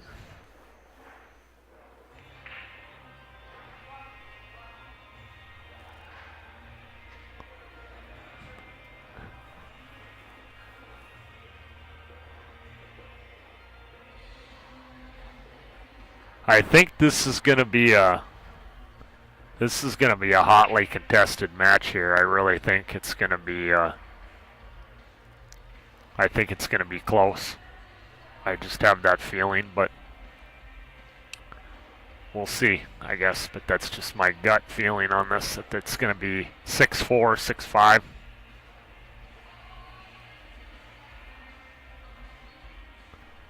Here we go. He shook hands and bend a break here in rack 1.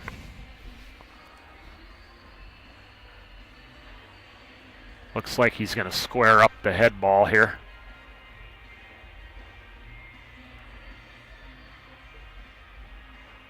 See what he does with the cue ball here. Kind of control he gets, how he hits it. Right into the side. He Brooklyn the break. They call that, the pros call that Brooklyning the break. If you're off center to the one side, and then you cross over and go into the rail or into the pocket on the other side. I don't know where they got that term from, but I hear that commonly on streams with the old, especially the old timers when they're commentating. Yeah, he hit that one bad. You never want to cross over on the other side from where you're breaking from if you lose the cue ball. So Nolan's got ball in hand here. That 8 ball is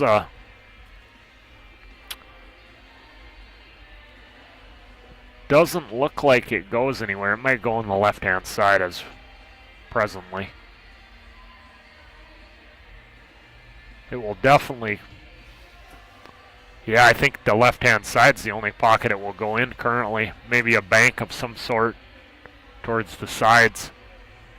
So he's going to definitely move it here. Looks like he's going to move it right now. I like running into the 8 here right now, or clipping the thin part of the 7. That way you could at least get a shot on the 13.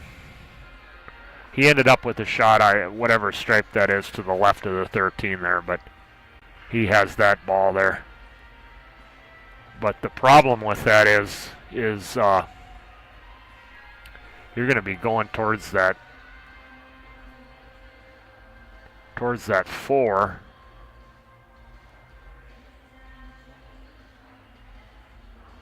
Kind of between that 6-4, yeah. He might have the 13 here.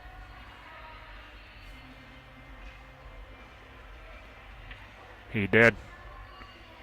It's a good shot. That stripe along the rail was always going to be the toughest ball, but it banks towards the side pocket, the left-hand side. I think you got to shoot this ball. Wow, this is tough. It doesn't lay real good for the bank right now. It doesn't lay natural. He's going to have to straighten this out. Let's see if he can do it.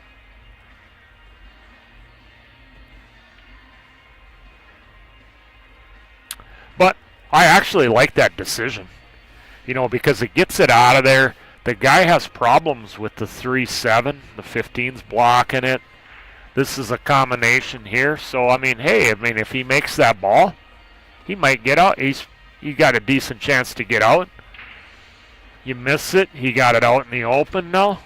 Puts a lot of pressure on Ben. So he's got the 6 ball here.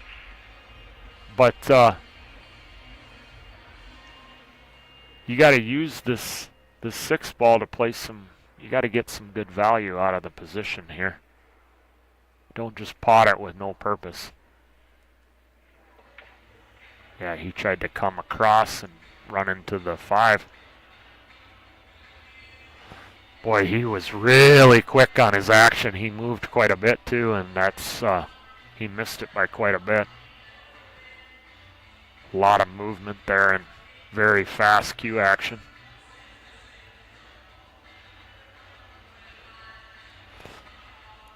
Fortunately for Nolan, he didn't, with that wild shot, he didn't tie up some balls. He knuckled it, both knuckles, and just missed it. So judging by that first shot from Ben, unless he calms down a little bit, when he does miss sometimes, I mean, he hits it hard, so you could see some rearranging of balls in some of these racks as we see. And he could also maybe knock the 8 in early, out of turn too.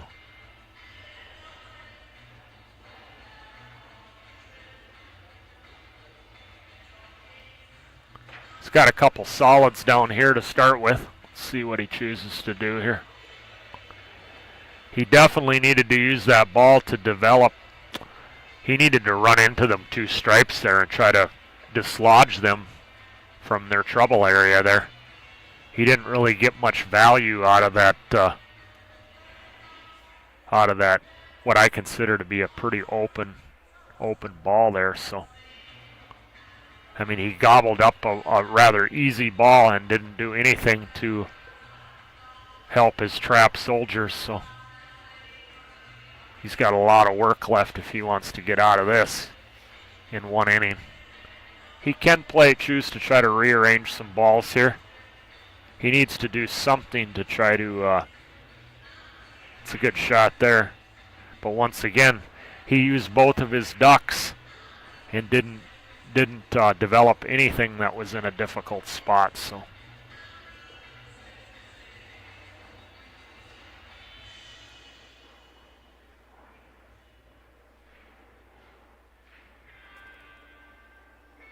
it's going to bank the 5 here. Looks like it lays pretty good for that. Oh, he almost got it. Well, he left Nolan pretty good here. This is an excellent opportunity now to get on the board first here.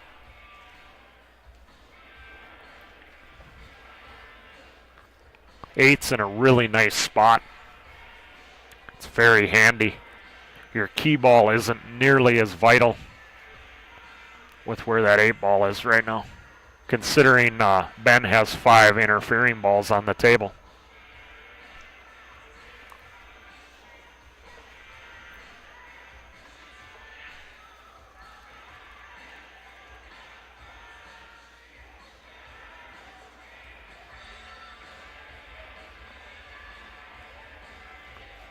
He's got 5 pockets for that 8. Let's see which one he chooses. I like coming around 3 rails for the same hole. You can let your stroke out. He tried to play it. He tried to bunt it in and play it for the side. He was trying to hold the cue ball too much. And I've done that many times myself. When you bunt the ball like that, you tend to want to try to hold the cue ball for the side because there's a lot of angle there. And then you end up catching it a little bit thick because you're trying to use the thick hit to kill the cue ball. So you're better off just hitting the square of the hole and coming around 3 rails, letting your stroke out. And if you go too long, 3 rails, you'll come actually out and have it for the lower right-hand pocket.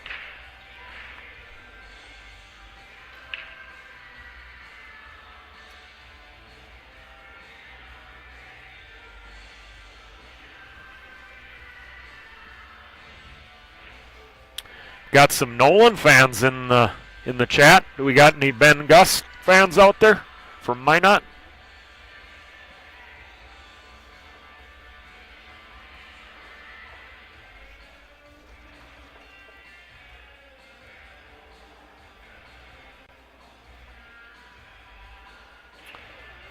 Well, he's at the table, Ben, here. I mean, Nolan gave him an extra chance here. That 3-7 is still pretty tricky.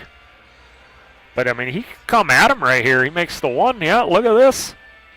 He come right at him. Is he going to get a shot? It's close. I don't think he can see enough of the 3 to make it. If he can see any of it at all.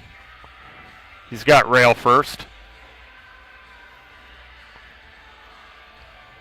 If the 15 does not pass the 3, I'm playing safe all day long on the 7. Like a two-way shot, too. He's looking at the two-way. That's very good. I like the two-way for sure. He makes this bank on the 7, he'll be on the 3.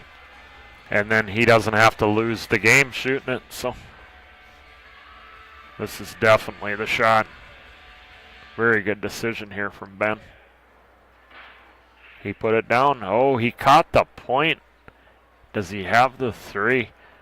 If he doesn't catch the point, he might have been out of position. It might have went up table, and it would have been close. Whether he would have had it still. I think he's just got this.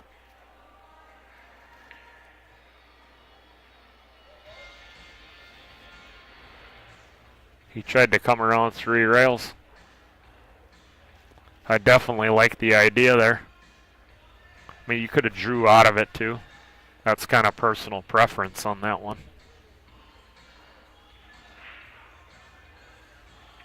That one I probably would have drew out of that one there, personally.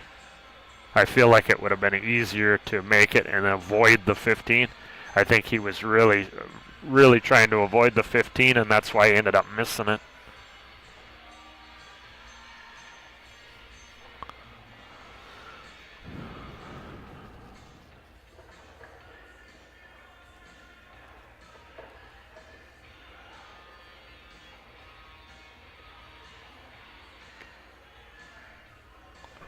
One nothing. Nolan, we'll see. He's got the touch screen down there scoring. We'll see if he marks it here when he goes back and gets his cue to break. If he doesn't, then I'll mark it for him. But I don't want to mark it for him when they got it down there. But if they're not going to use it, then I'll. If they don't use it, then what I will do is I'll mark it, and then the next time they rack, then I'll tell them. Yeah, he's going to mark it. There, he hit it.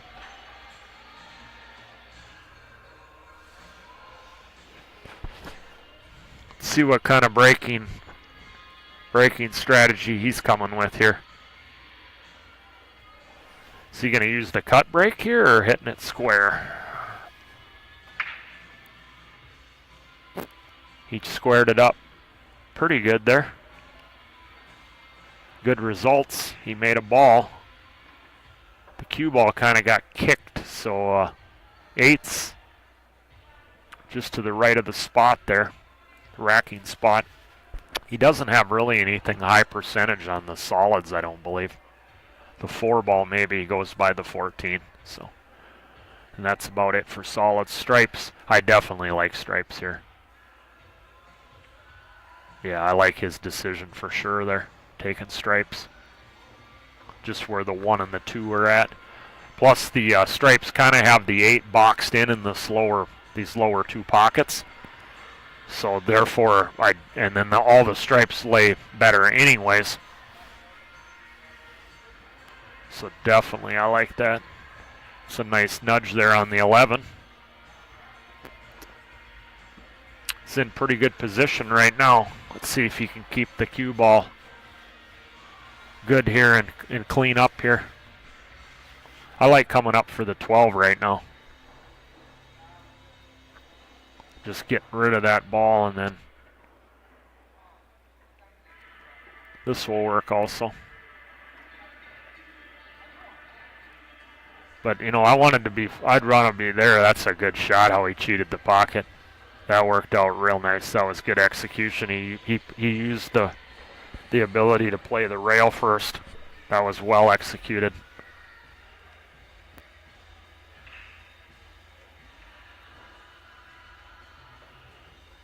He's getting through it.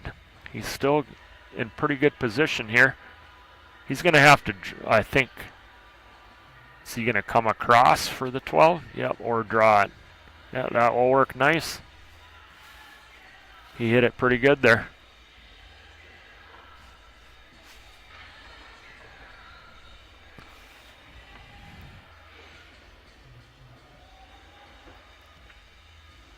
Very well done. He had very good control on this rack too. Not only was it a good break, his potting was good, but I mean he was pretty much the cue ball did what he wanted it to do. It appeared on almost every shot, so very good, very well run out there. He was never really in trouble on anything. So he capitalizes on a really good break shot and cashes it in, so it's a nice rack there. 2-0 Nolan.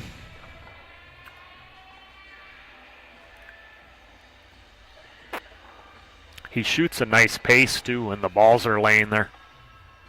He likes to play a little quicker.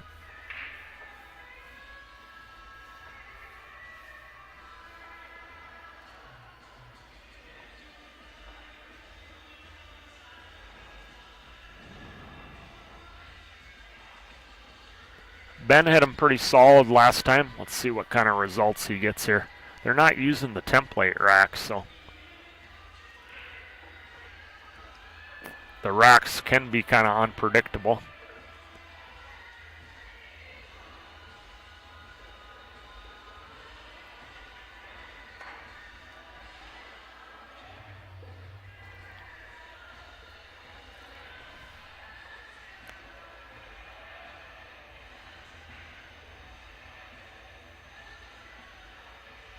He Brooklyned it last time. He did it again. He Brooklyned it that time too, but I think he got results. He did not. He came up dry.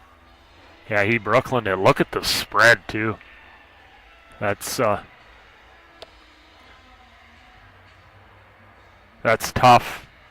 You know, you get a good spread. I mean, he had decent action on the balls. He did Brooklyn it, but he didn't come up with the ball. And boy, Nolan gets right back to the table after getting the ERO in the last rack. He can really get some momentum build up. Let's see what that 2-ball over there on the left rail. That's going to be the whole key to this whole rack. And then if you notice where the 8 is at right now, the 15 is blocking it to the lower left, and the 9 blocks it over here to the lower right. So he's got a couple issues here, even though no 2 balls are touching.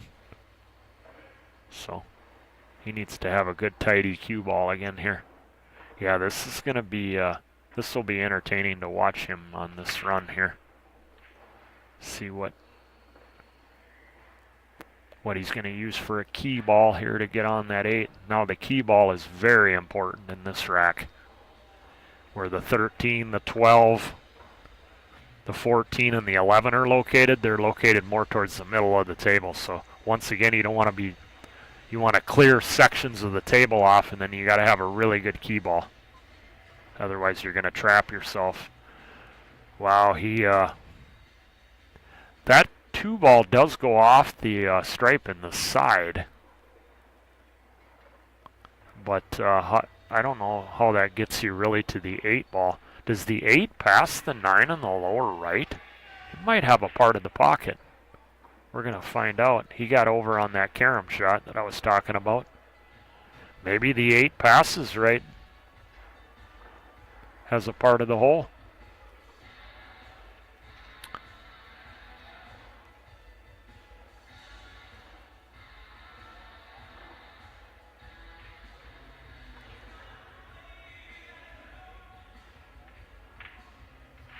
Wow, he came down. Oh, wow. He was coming down towards it, but then the 8 got kicked out anyways. Otherwise, if he would have come down and wouldn't have got, the cue ball wouldn't have got hit, he would have had the cue ball down here, and he might have had a shot in the side or the corner. He made a good attempt at this run, but once again, you're seeing the very importance of he needed to get to that 2-ball way sooner, that carom shot, than he did. Saving it for the end wasn't a good high percentage recipe for running out.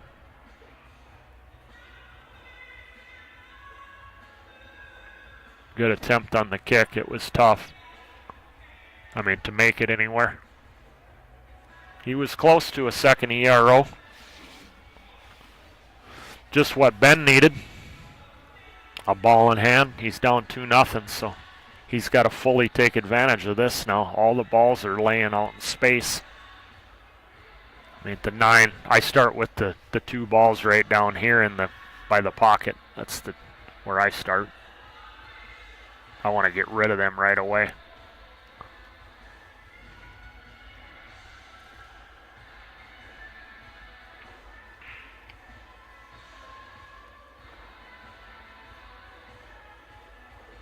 It's got a lot of options here now. There's multiple ways you could play this now.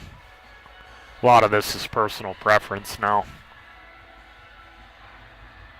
He's got no interfering balls. You know, you keep it off the rail. Over to the left here, we got Tom Bordione, the legendary player out of South Dakota. I believe that's Tom Bordione that I see here. I do believe.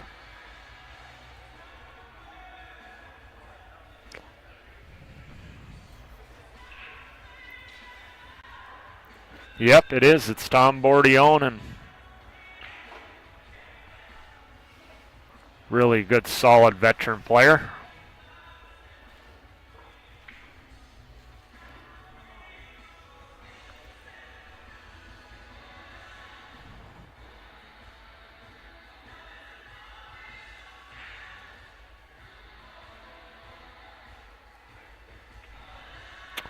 Ben's working his way through these balls here.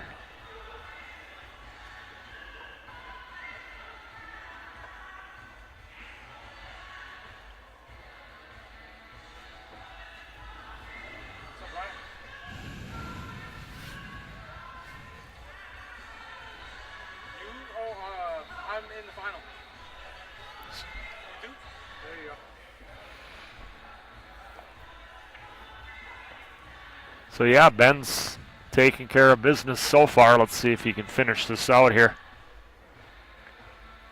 I mean, this is just almost a must-win rack for him. He doesn't want to be down 3-0. He's kind of throwing I said it was going to be close. And if he doesn't get out here, oof, that might be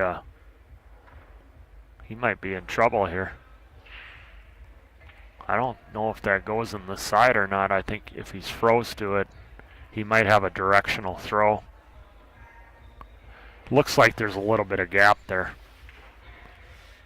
But if they were together, locked together, he might have the directional throw. I can't tell how offset it is. Yeah, no, it's too far up the rail. Never mind. It would hit it's probably a good solid 3 inches from the pocket line, and you can usually throw a ball about 1 inch for every foot. He tried to bank at 1 rail there. It's a big unforced positional error there. I mean, all the balls were in the open there. He needed to clear up there. I fully expect Nolan to put this ball down. I mean, he's got to feel pretty good that he's getting back to the table in this rack. I like cutting it in the side. Just cut it in the side and then just put the cue ball right down on the bottom rail here. He's banking it. Lays pretty good for that too. Nice shot. Square of the hole. 3-0.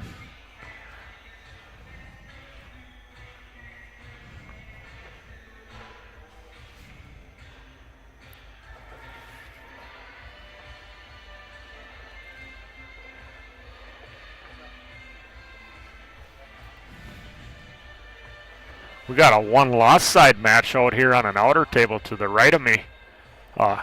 Clarence Davis taking on Kyle Opstedal.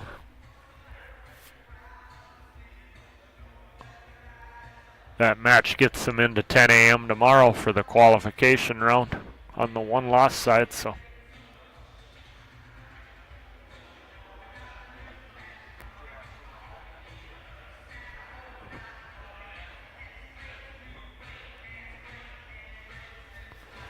Dusty and Rory are still battling over there.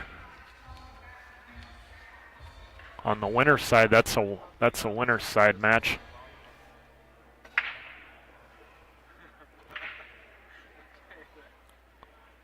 Whoever loses that just drops down to the one-loss side match tomorrow morning at 10 a.m.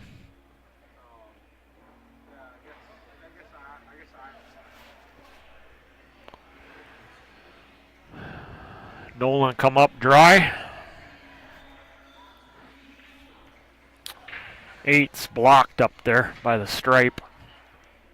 It banks to the upper left, but you got some issues with the 9 and the 3. The 9 banks to the side right now. That 3 ball is trouble. The solids aren't bad except for that 3 ball. And then you got to develop the pocket for the 8 unless you're going to bank it. I think I take stripes here if I'm shooting. That 3's in a bad spot and the 8 isn't ideal. If you're going to take solids, you got to attack into the 3 or the 8 very quickly. You don't want to just gobble up all these open balls and don't do nothing to open up the 3 or the 8.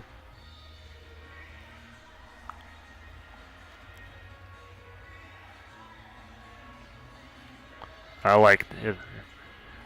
like shooting this over the 2.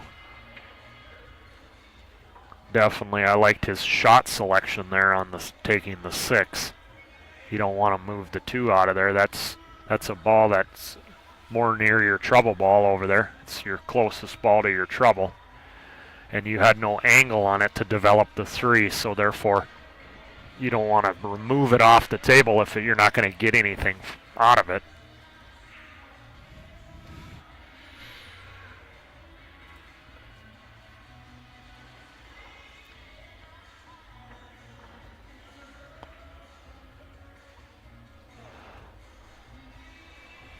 Nolan's definitely looked the better of the 2 players for sure.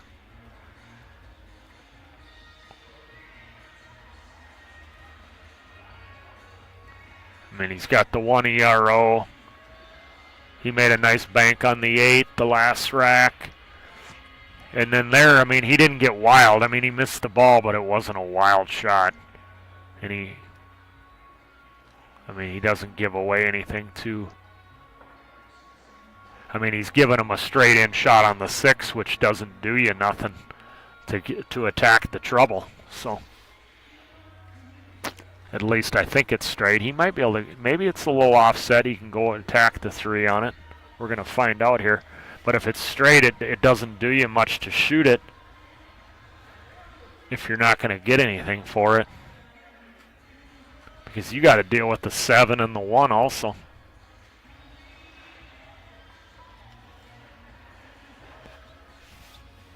Yeah, this is tough, the way he just shot that straight in and didn't get nothing out of it.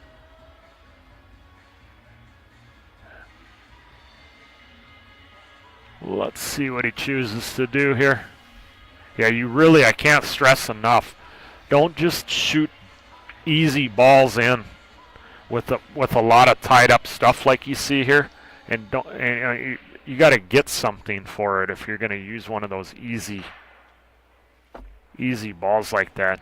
Otherwise, you would have been better off playing safe there and trying to rearrange something or try to set some kind of a miniature trap or something, you know.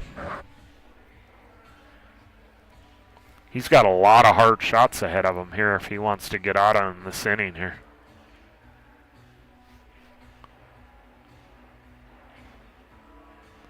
Nolan's still got 6 soldiers on the table, so. Now this here, I don't mind this shot a little. Well, I don't know. That's a great shot. Look at this. Then he comes out of the woodwork with that shot. The 1 now goes to the lower left. That was a heck of a shot. The 1 now goes to the lower left. He's got the shot on the 2 in the side. The 3 is the only ball left now. That was a heck of a shot he just played right there.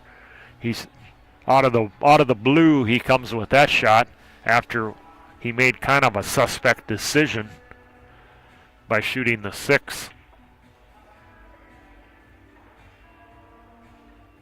He looks a lot smoother the last 2 shots, too. He's staying down a little more, too, and his timing's got a little bit better also, so that's why he's able to put down those shots like he did.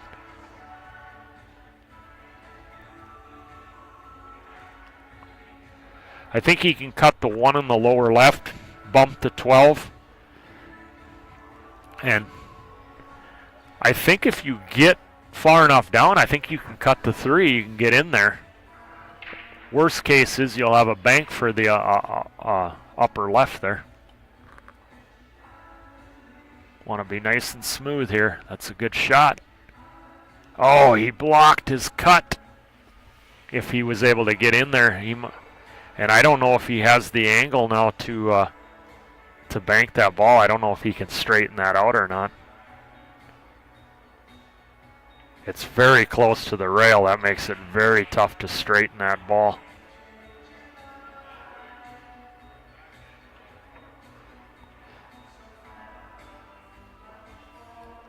Did he call that in the side? Oh, wow. He called it in the side, and if it wouldn't have hit the cue ball, I think it would have went in.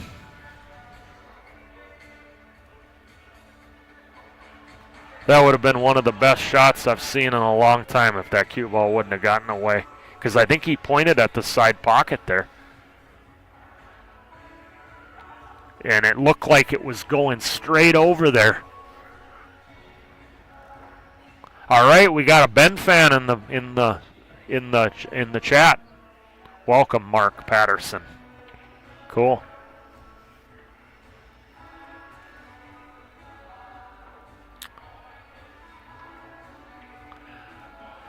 Well, I like taking the 11 here, coming around 2 rails out of the corner, trying to get rather full on the 10. And then you can float forward to shoot the 9 on the lower right here. Yeah, this is a good shot here, Nolan. It's pretty natural to get to the 10 pretty full. You want to be really full. Keep going. Keep going. That should be enough.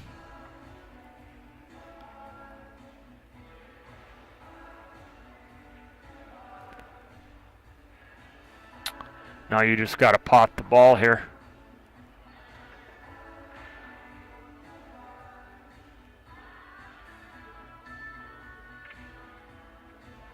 Nicely struck, and he's going to take a 4-0 commanding lead here in a race to 6 alternating break.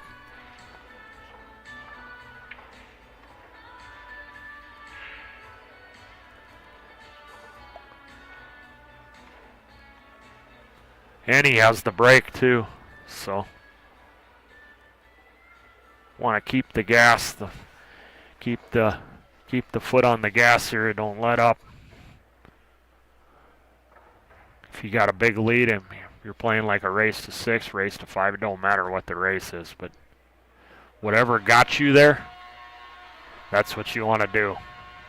Keep it going, be consistent. A lot of people will sit there, get a big lead, they start experimenting, they let their concentration, they lose intensity, they lose focus because they're like, I got a big lead, and then before you know it, all of a sudden, the guy gets right back in the match, and that, you know, because Ben could he could get a break and run out, you know, start breaking and running a couple racks here on his own break, so you don't want to give any away on your own break.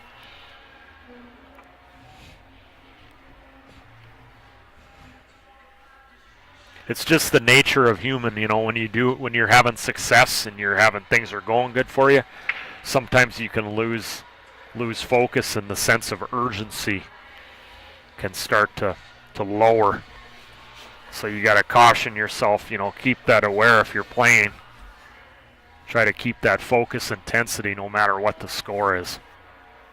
And the 4-0 lead doesn't give you some free card to start experimenting in the middle of a tournament.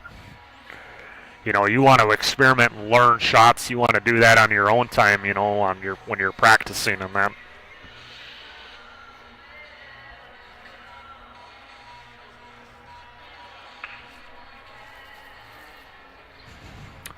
stripes lay real nice. Another very good break. He's been breaking really well in this match.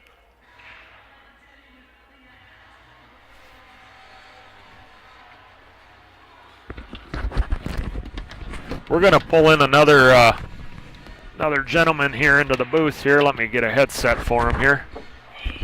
Put that on right there. And I'll introduce him to you folks on the stream.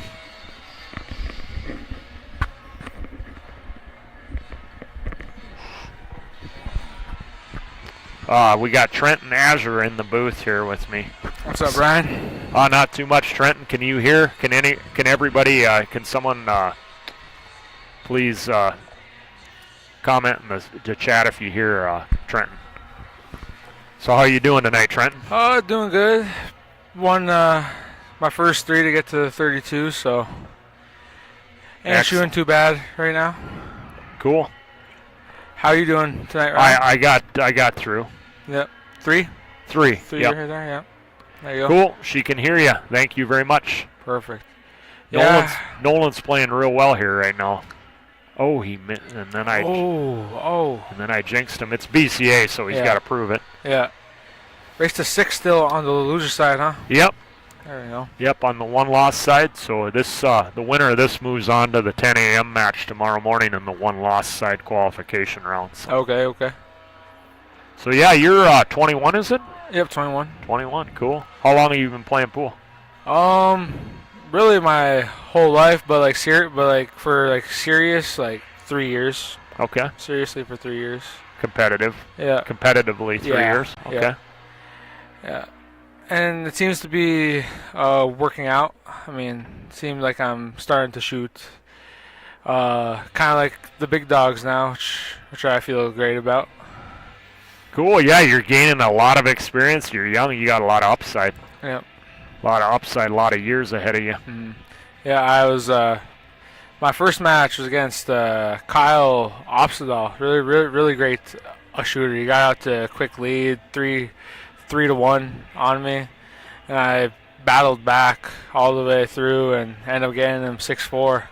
Nice. Yeah, he's a state champ, team state champ, and a single state champion. Yeah. So. Then. Wow, look at that. Did you see that? Yeah. Got quick. That's that quick action. Yeah, got quick with it. Yeah, he gets quick with that backswing to forward swing, and then he moves a lot, and that's problematic. Yeah, that's what happens there. A lot. This whole tournament, though, been focusing on pre-shot routine and staying down, and seems to be helping me right now. Oh, for sure. Danny gave me some advice. It is repeating how you get down on the ball. Yep. Repeat that and be Repeat consistent with time. that. Yeah. He said he's had problems with that over the years too, and that's usually, really that's one of the biggest issues with any level pool player. But of course the experts do it better than as you work down the ladder. But, I actually had a game against Danny in the 9-ball tournament. And he was before every shot, same routine every time, and it seems like it's working good for him. Man, he ran straight through that a 9-ball, pretty good. So, tell you what, Ben's gonna break here. You take me through a rack, and we'll get inside your mind here and get what how you look at things when you look at a table and all that. Gotcha. And we'll kind of go through that here. It's 5-0 Nolan. Nolan's in a pretty good position. He don't want to, like I said, don't take your foot off the gas. Can't do that. I almost did that in Spirit Lake before. You were commentating on my match one time. Yeah. He put a ball down. So tell me what you see here there, young guy. Not much to work with. I mean, I think you have to go with stripes here. There's not a look too well on solids, I don't think. If you could get through to that 7, I can't really tell from the screen, I guess. Maybe the 7-ball would be a nice goer, but I don't think he could get to it. He's got a tough opener for sure. Yeah, I might, if he has a tiny angle on that 9, I might try to go for the 9-ball and just try to nudge something down there to get that 13 to go in the bottom left a corner if I could. Okay. Yeah. Yeah, he definitely But does not have if he an wants, easy opener. yeah, if he wants, he could try to back cut the 1 ball, but that's just not really. Yeah, Looks cue like ball's he's- getting loose on you. Yeah, looks like he might be shooting the 10 ball here. Whoa, was the 7? Played the combo. Didn't see that one. Okay, so he's solids now. Yeah, solids. Wow, that Yeah. opened everything Oh up. yeah, Huh? it's pretty. Looks pretty good now. I mean, if he could hold from the 5 to the 3, I don't see how he can mess this rack up. Really tough to hold it though. He might have to just come up for the 6 next. Oh, yep, perfect. That works. Here I probably just. I think I shoot the 6 ball first before anything, and if I could get as straight as I could on the 4, or maybe even a little angle to bring it down to this bottom rail here to get to the 3 ball. Other than that, you can't do much with it. Maybe. Oh, didn't see the 2 ball over here. If he took that, he could have played it with a lot of bottom left there to get it down. Wow, he went way in no man's land here. Yeah. He might be able to punch it out and come over to the short rail here. He tried it. That's what he tried. Just got quick with it Yeah, there. he got quick and he overcut it. Yeah. But yeah, he lost the cue ball. That's when he played that 6 ball. He got out of position. Got right on the rail, which is Very tough shot. I which mean, you don't for want to even do the best ever. players in here, I mean, Yeah. you don't want to be doing that. But That's the one. That's the toughest shot on the table is a ball frozen to the rail. okay. I think Nolan here will clean it up. We go 12, 13, 12, 13, 9, 9, 11, 10, yeah. Then you gotta get as straight as you could probably on that 10 ball just to draw it out, or else even a little angle to go up to the top short rail and come back down. Just looks like he's gonna clean it right up, I think, here. Yeah, he's got the cue ball on a string Yeah. right now, so he has a good opportunity Oh, for yeah. sure.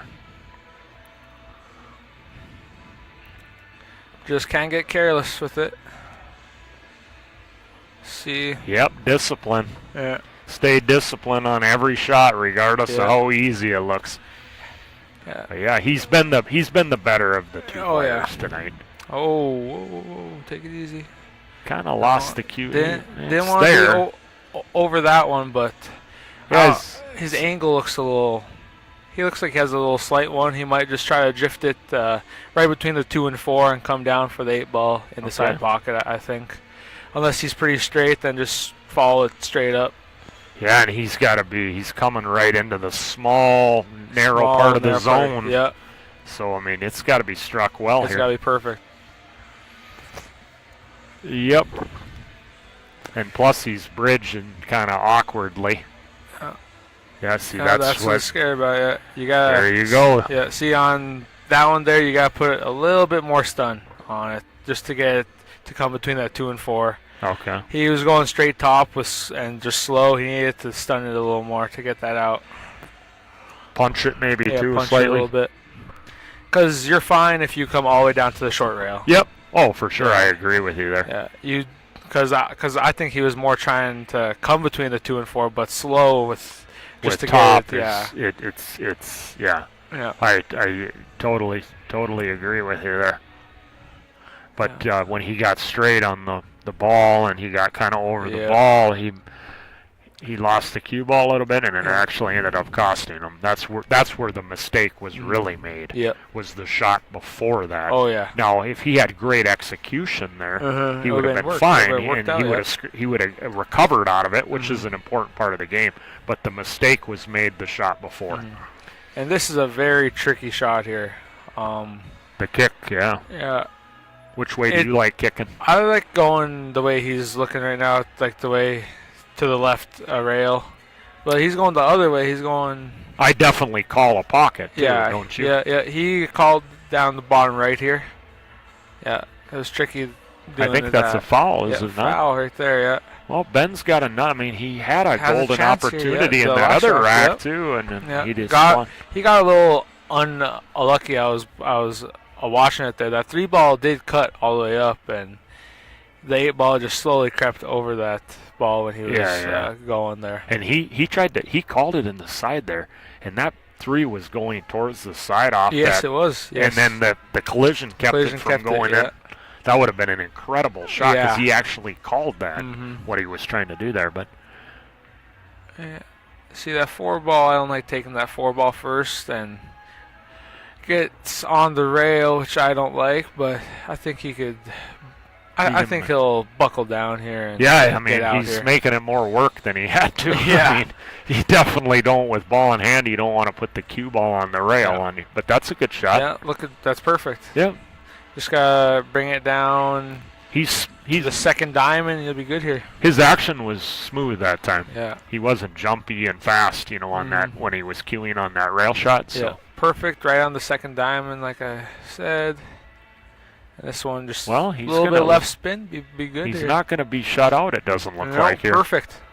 And stranger things have happened. I've seen big comebacks. One year, Dean Flanders was down 5-0 on a guy that was like a 6, and Dean's like a 660, and he was down 5-0 on this Canadian player that's like a 650, 660, and beat him 6-5 on this. Wow! In an alternating break, so a tough one there. And it wasn't like he was playing a weaker player. He was playing a really strong player. Really strong player. So 5-1. And down 5-0, you don't expect to get to the table on a couple of his breaks. So it's very, especially a 650 plus player. You definitely expect him to get out at least once on a break there, but especially the way you break. You got a really solid break there. Yeah, thank you. It takes a lot of practice. I really practice my breaks a lot because it's a big part of the game. If your breaks ain't going well, usually the rest of your game ain't going too well. Because if you're scratching off breaks and if the cue ball is just flying around, then... And you come up dry, you get no momentum, you just get no chance to shoot. So I like that. I like what you said there. This tournament today seems like the balls are not really falling for much people on the break. I was when I was breaking against Kyle, I moved the cue ball I think 3 times that whole set trying to figure out a spot to break from. Okay. And I finally found a spot. And are you using templates? Yeah, template, and just wasn't getting the ball to go. Finally found a good spot and started to get 1-2 balls to fall in. Ben's been breaking from the spot. He's been crossing over to the other side, which is a no-no here. No, you got to keep it square. There you did. That's a square hit. Squared the cue ball nicely right there. He got rewarded for it, too. He put a ball down. So open shot here. What do you like here? Oh, I like solids. You got to be honest, the way he plays, I think he'll definitely take solids, but I think he might try to get that 10-3 combo just right away. And I honestly don't mind that. If you play it and just bring and just a little bottom right to kind of hold it, you got the 4-ball sitting right there for you. Brandon, I believe this is the last round for tonight, but we do have the Tom Bordione match here. He's up 3-0 against Rod DeRocher. DeRocher, that's what it looks like. And we'll flip over to that when in the conclusion of DeRocher, maybe.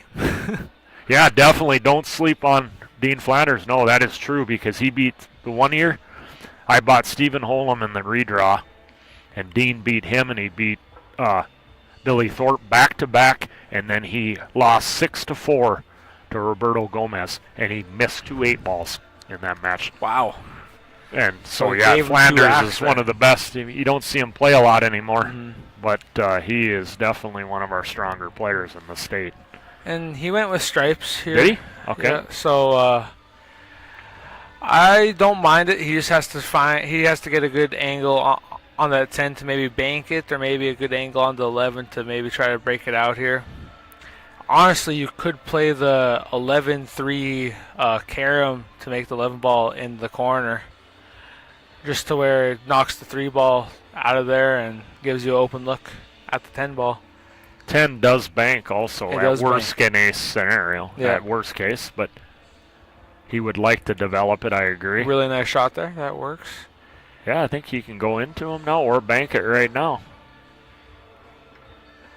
Yeah, the bank looks like it's on right now. I mean, you Be could go into pretty him close, with the yeah. 11, but you don't have a. As you're looking, can you see if that stripe passes the 7 all the way up?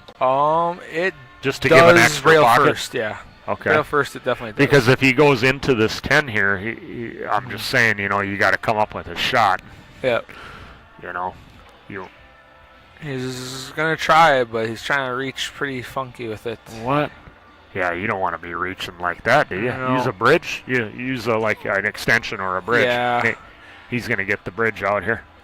Yeah, I honestly like the bridge play. I don't like the extension, to be honest. Okay. Why? Yeah. Why is that exactly? I just think I just don't control the tip position as well as I do with the bridge. I feel like I'm really like everywhere with it, and it feels like the shaft is just shaking every time too. I feel like I'm not getting a good like stable hit on it every time. And it's different for most people. If you watch like some of the old heads play, they'll use a bridge before. That's a nice bank. He made a bank. Oh, wow, what a shot. He did take the bank Yeah. on. Nice. He's got to come up with a big shot but here. all of the newer players like a extension, and I mean it's fine, but I would rather pull the bridge out because I think I have more experience with that than just really long reach. He's got to come with a big recovery shot. Look at this. Oh, and then it was wild, but I mean, he was letting her loose. Yeah, he's but letting it loose. I mean, But- that was a great shot. Just got a little unlucky. I mean, this guy will pull some just out of nowhere. He makes some just wicked shots, He but fired he it gets in. wild at Yeah. times. But I did not expect him to fire it like that. I was thinking, oh, a little nice slow roll with like something, a little Yeah. more control. yeah. But he went for it, man. But yeah, he let her loose. That's his style. He's actually like a 529 Fargo rate, and Nolan's like a 479. So There you go. No, about a 50-point difference. Ooh, this here, ain't what? good. That wasn't well. We Not don't wanna ideal, but he's got options, so Yeah, he can shoot the he'll- 4 or the He'll combo. definitely play the combo here. Yeah. I think he just tries to lay the 5 up as good as he could. Well, you better lay the 5 up. It's perfect. Very well There we go. executed. The 4 would have passed down in this pocket Oh, yeah. too here, and then Do you But like rail first here, or do you like just as it lays here. yeah? Looks like he just went straight. Yeah, I think you could do what he did there. Yeah. But rail first wouldn't have been a bad option either. I think either or. I think that's personal preference there. Oh yeah. Come up a little short. I think he's going to have to bump that 4 towards that upper left. Yep. As I see Honestly, it. I like the 4 ball first. 4 ball, you could do that first too. Yeah. He made a great shot though. Oh no. He hit it a lot harder than I envisioned. And Yeah, he I caught thought it a little- really thin too. Yep. The 7 going into the side. But I wouldn't have hit it that hard. Yeah. I would have just tried to hit and make sure I hit the good part of the pocket with the 7, and then just nudge the nudge it 4 up there, towards yeah. the pocket, Just where it not sits up hard. there, yeah. And then it lays there, for the guaranteed shot. Yeah, this is a tough one now. Has he got the back cut there? Or? I think it's really close. He's calling it. This one's gonna be interesting. I mean, here. he wants to close this out. That's a good shot. He's got to come with the. Is he cutting or banking it? Probably banking it to the side. Huh? Yeah, bank for sure. I mean, I think it's available to cut if Yeah, you it's really available. like cutting balls. I mean, if he cuts it, I guess it's more of a two-way because if he could just get it over to this rail on the left side, I mean. But I fire the bank all day because you could do I the like same banking thing. too. I Yeah. mean, I do, but I always teach people to cut before you bank just because you don't got to know the rails. Oh, yeah. But here, you know, we're not playing in a bar tournament where you might have sketchy rails that you're not familiar with. You know what I'm saying? Yeah, I like to put top right on this. Kind of feels like it helps it throw a little more, but he missed the bank, and Ben's got another opportunity to get another game here. Yeah, I mean, he needs to win them all, but I mean, you know, what did they say? A thousand-mile walk starts with one step. Starts with one step, yeah. Hey, the turtle did beat the hare, so. Yeah, you can't get to 6 if you don't get to 2, Merce. Yeah. So, I mean, he's got to come with a thin cut here, but let's see how hard he hits this one here. I think he plays with a lot of inside here. I think you have to. It looks like he's loading up with inside here. Oh, he'll leave himself a bank. He's banking. We seen him almost bank that 3-ball to the side. So our bank's open at 11:55 at night. We're gonna find out. See. But I mean, you gotta go for this. Yeah. You can't. There's no phony safe to be played here. Yeah, I expect him to come pretty close to this one. Oh. Oh no. And there she be. Unlucky. So Nolan takes it down 6-1 and advances to the one-loss qualification round in the morning. So he played a pretty good match there. And we'll switch over to Tom Bordione here and Rod Durocher, if I'm pronouncing that. I hope I pronounced that right. Durocher. Who's which? Tom Bordione's the legend shooting right now at the table. Okay. He's a South Dakota perfect player. He wrote a book. In fact, if you go over to the Jim Winter's booth there, see that little stand there with a picture there? Oh, yeah. You'll see it. There's a book there. There's a book, and he wrote that he book. Played league with Shane Van Boning, and he's in a picture there in cowboy outfits and that. There you go. That's Tom Bordione. What a shot. Yeah, he's a good player, middle 600s. Oh, yeah. I believe. So this must be the senior division, huh? The 60 plus, or is this the open? It could be the. You're right. I forgot all about the seniors. Yeah, this could be the senior division. Yeah, I think this is in. He can play in the big boy division. Oh yeah. Still. I mean, the open, but why not partake in the senior division? Why not? What did they add? $2,000? Oh yeah. I mean, yeah, they're making money there. Yeah, he'll be one of the favorites in that. Brent and Kenny played each other earlier in the senior.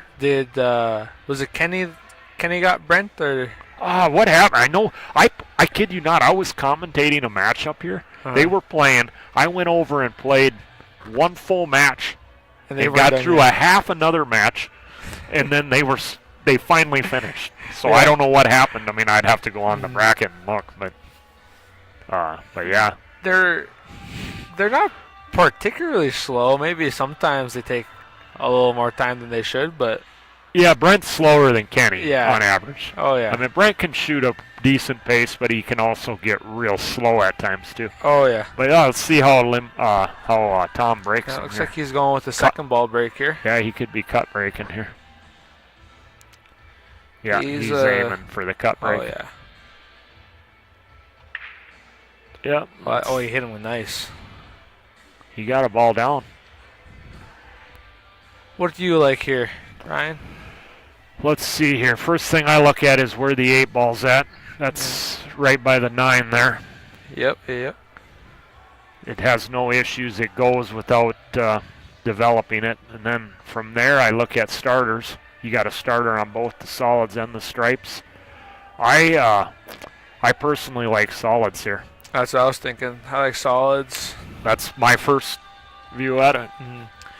You're kind of agreement with solids there? Okay. I like taking that 6 ball actually right down the rail right now. Yeah. And try to get to that one ball. Yeah, get to the one. That's not a bad shot. I think it looks like the one with stripes. Okay, the 15 passes. Then I like stripes. Yeah, must pass. Definitely. I wasn't sure that 15. If that 15 goes all day long, then I take stripes all day long there. There's no doubt. You see how it's tic-tac-toe? Because now everything is just now simple. He can just roll. Roll through. See, I thought the 15 was tied up, but as soon as he took stripes, then I looked at it again, and I'm like, yeah, the 15 must obviously go. Oh yeah. And then he's looking at it close though. Must be really tight. Well, he took. If it's really close, and if he has to put it, he could always put a little side spin on it to throw it towards the pocket. But then you got to make sure you got a shot. Yeah. But the 9, you can pinch back a little bit and guarantee the shot, and then you can run into that other stripe, and then you got the insurance with that ball in front of the side. So he's looking at your shot. Can he throw it in? I'm just thinking of positional value. If he could just run it through, he does have the 12 ball up in the top right corner. Yeah, if he can run through. Yeah. Yep.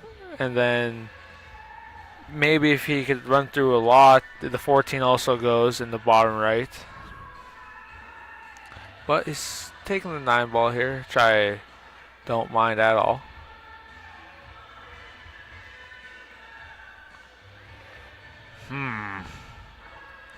Yeah, if it didn't go then, and he didn't decide to do something with it, now he's got to get back in there somehow. Yeah, now it's an interesting one here. Wow, that all of a sudden the percentages dropped to getting out here. He might. It looks like he might be trying to. Oh yeah, it comes back around. He got right there. Look at that. Yeah, that's pretty perfect.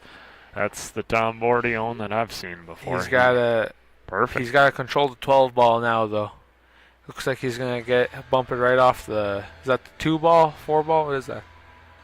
Yeah, 2 ball. It's probably. I think it's the 2 ball. I think the 4 is up on the other side of the. If he could bump into that ball and just control it right off the 2 ball, if he runs through, maybe he leaves himself a combo. But I don't see it.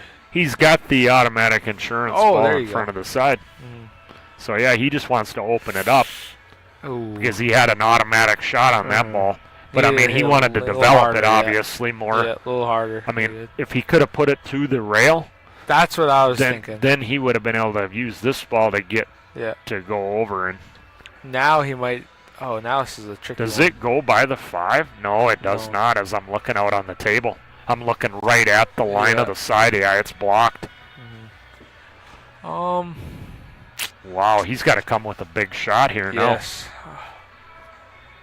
If he has a stroke, I mean, this stripe goes in the upper right, and then he can come across. And he could do that, yeah. I think that... Is that what he's... No, it looks like he's going straight forward. Looks like he might just try to draw it right back to that 14 ball. Okay. He tried it. It's the shot now. Does it carry him off the 5 in the side? I mean, what else does he have? Yeah, there's not much else to shoot at here. Yeah, it's... No. I don't think Tom marked his last score, did he? Nope. Should be 4. 4. Yeah, I don't see anything else but a carom, but you have to get the English to transfer to make it go forward because I don't think it has the natural line to go over there. So he's gonna elevate. Yeah, he's elevating here to try to get it. Yeah, it just didn't lay good. We'll see if Rod could get it out here. Gotta get rid of that 6 ball right away. Yeah. If you're gonna get this out, so. You think he can go along the rail and get it? If he can't, he definitely attacks off of one of his other balls immediately to open it up. Yeah, I think he could squeeze it right in there. Yep. There you go.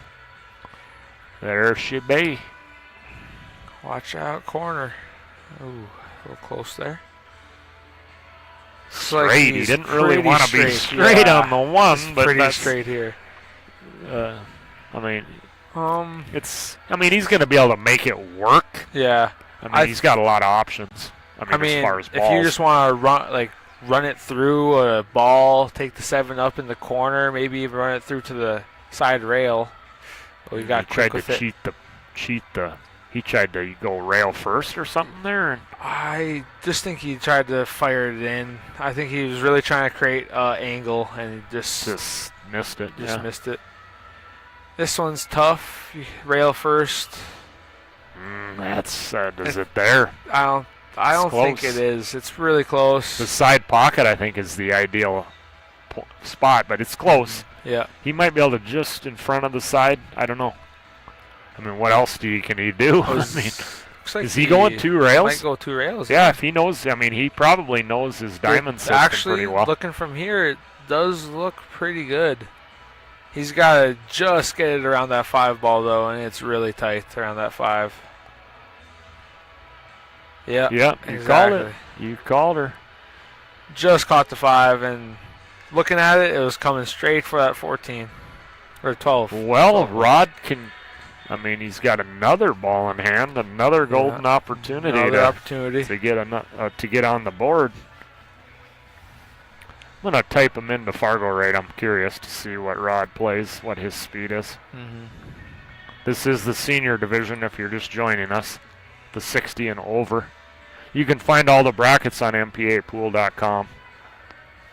I'll put that in the chat again here. Don't think the M got in there. Wow, it didn't get in there. It does that. I don't know why. Let me go on Fargo right here. Looks like he's going to take care of it here. Just got to make a good shot on this 3. He's getting down really quick, which I don't like, but does take care of it.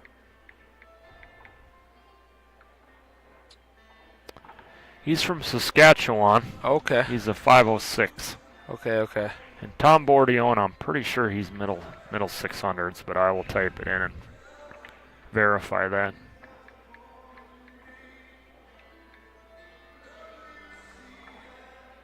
.645 Sturgis. Big Black Hills area. There you go. So yeah, he's a pretty heavy favorite. Oh yeah.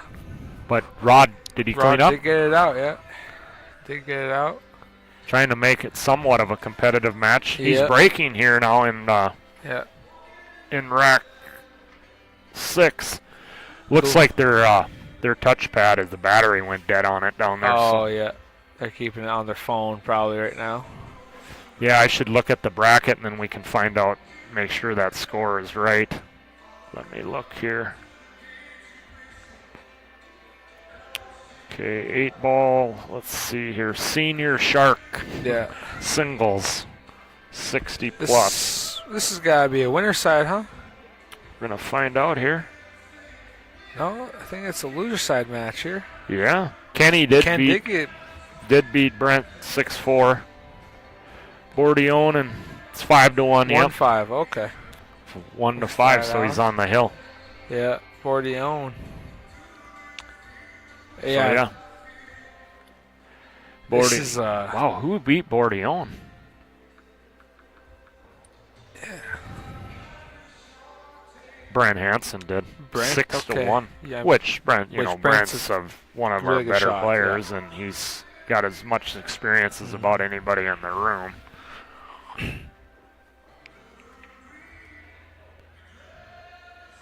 Got a little wild there with the action there. Yeah, I think it was a really tough opener there for him. But yeah, that one you gotta try to stay as still as possible. Stay down, make sure you put a good stroke on the ball there. Old Bordione, he shoots pretty good. Oh yeah, he plays good. I've played him in Gastropub at a big tournament in Fargo. I got him 5-1, and then he beat me. He repaid the favor down at CR's in Coon Rapids. Oh yeah, he got me in that one. Hill. There you go. How's this 5-4 or 6? Excuse me, 6-5. There you go. How is this pool season going for you? What do you consider the pool season like from last fall? Like from October to now. I've gotten. I wouldn't say I've been hot like other years, but I've won 4 or 5 tournaments probably all season. There you go. But I mean, I've had some hot seasons. 15 into 16, I was 15. I really won a lot of tournaments that year. The winter of 15, and then the fall of 15. Yeah. And then 21, late summer, all the way through the spring of 22. I had a big run too, where I was winning a lot of big ones. There you go. You know. Bigger tournaments with a lot of really quality players. I wouldn't consider I've won a major this year. Okay. what I consider one of our There major you go. tournaments, whether Yeah, it's this a is a major state, tournament, whether it's a yeah. state title or like one of the big memorial tournaments, or like Allison's tournament at Williston. Yeah, yeah. You know, I got 5th at the High Decker in Dickinson, the big one out there. That was $3,000 for There you first. go. There you go. But how about you? How's your? Oh, I think it's going pretty good. I mean, I haven't won no major championships, but I got 2 first place wins this year. One at the Skydance and one at Spirit Lake. Well, this you're year. working your way up. It's like a video game. Yeah, you know, video you game. start at level 1 and you work your way up, and Yeah. education costs. Oh yeah, I tell you one thing, I'm not a B no more. I might not even be an A after this tournament. Playing really good. My Fargo rate jumped up a lot to 543 now. Okay, so you're moving quick. How many games you got in that thing? I got quite a lot of games, almost 700. Got 670. So that means you're winning some big matches. Yeah. I mean, you lost 2 hills to Ole last weekend, and 2 hills to Ole. Did you learn anything in those 2 matches? Yeah, actually, how not to give up. Because I tell you one thing. Last year, I was young and I was playing pool, but I probably would have gave up seeing myself down 3-zip against a 700 rate a player. But now I know, hey, you gotta stick with it and grind. And I've learned that over the past year, and really seems to help my game out. Because at the Spirit Lake tournament this year, for my driver's seat match, he had me down 3-zip, and then I won 4 straight on the rip, just like that. And that's a big thing if there's any young ones watching. You gotta stay in the game no matter what, because anything can happen. Even though one guy might be the favorite, heck, he can mess up every single game and give you a chance, and you just gotta stay locked in.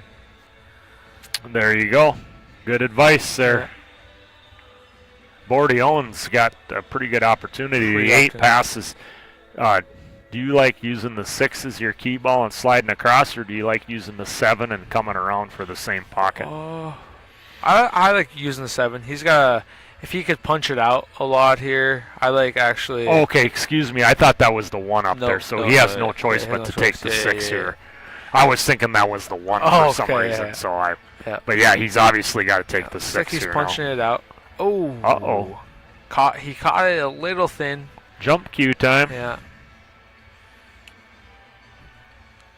So did you like coming all the way across like he was doing? No, I like just punching it just so you get past that 14 ball. I think that's what that is. And then what would you have done from the 7 and to the 8? from there, I play a low right shot and just spin it around to and come play on for top. the same hole? Yeah, same hole, yeah. That's what I would have done, but some people might come and get almost straight in the 7. Like you were saying, come out, but be straight and then just play it for the side if it goes. But that brings in the 8 ball a lot there, trying to get as straight as you possibly could. I think. I mean, not coming across like where he was, but coming out between the gap, but trying to get as straight as you can, but through the gap. Oh, 7 Where me and you kind of agreed that we would have left more angle. More angle, just come around. But you could have slid over and still got through the gap and maybe killed the cue ball with possibly too. That was another option. Boy, did he land on top of it and then pop it right off the table. The old trick shot. Have you ever seen that where they stick a ball in a rack, like a wooden rack, and then they jump on top of the ball and then jump that ball out and make it into a pocket? Yeah.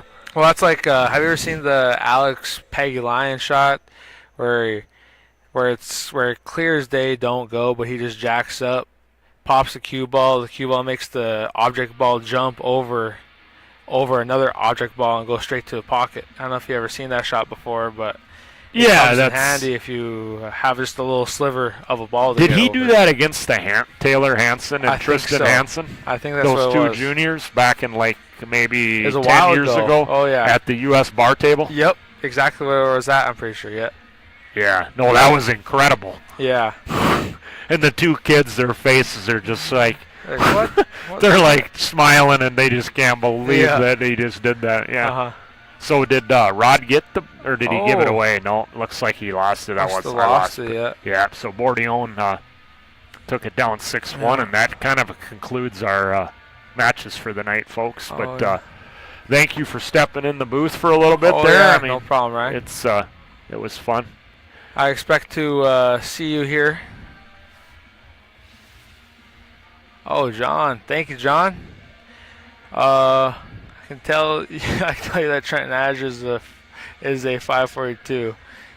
He's on the winner's side of the final bracket. Nice job. Thank you, John. Yeah, I really fought, I tell you, to come back on Kyle there, and then just had some nice games against Maynard. Then I beat Ray Putra in the one to get to the final 32 there. So, what else to say here?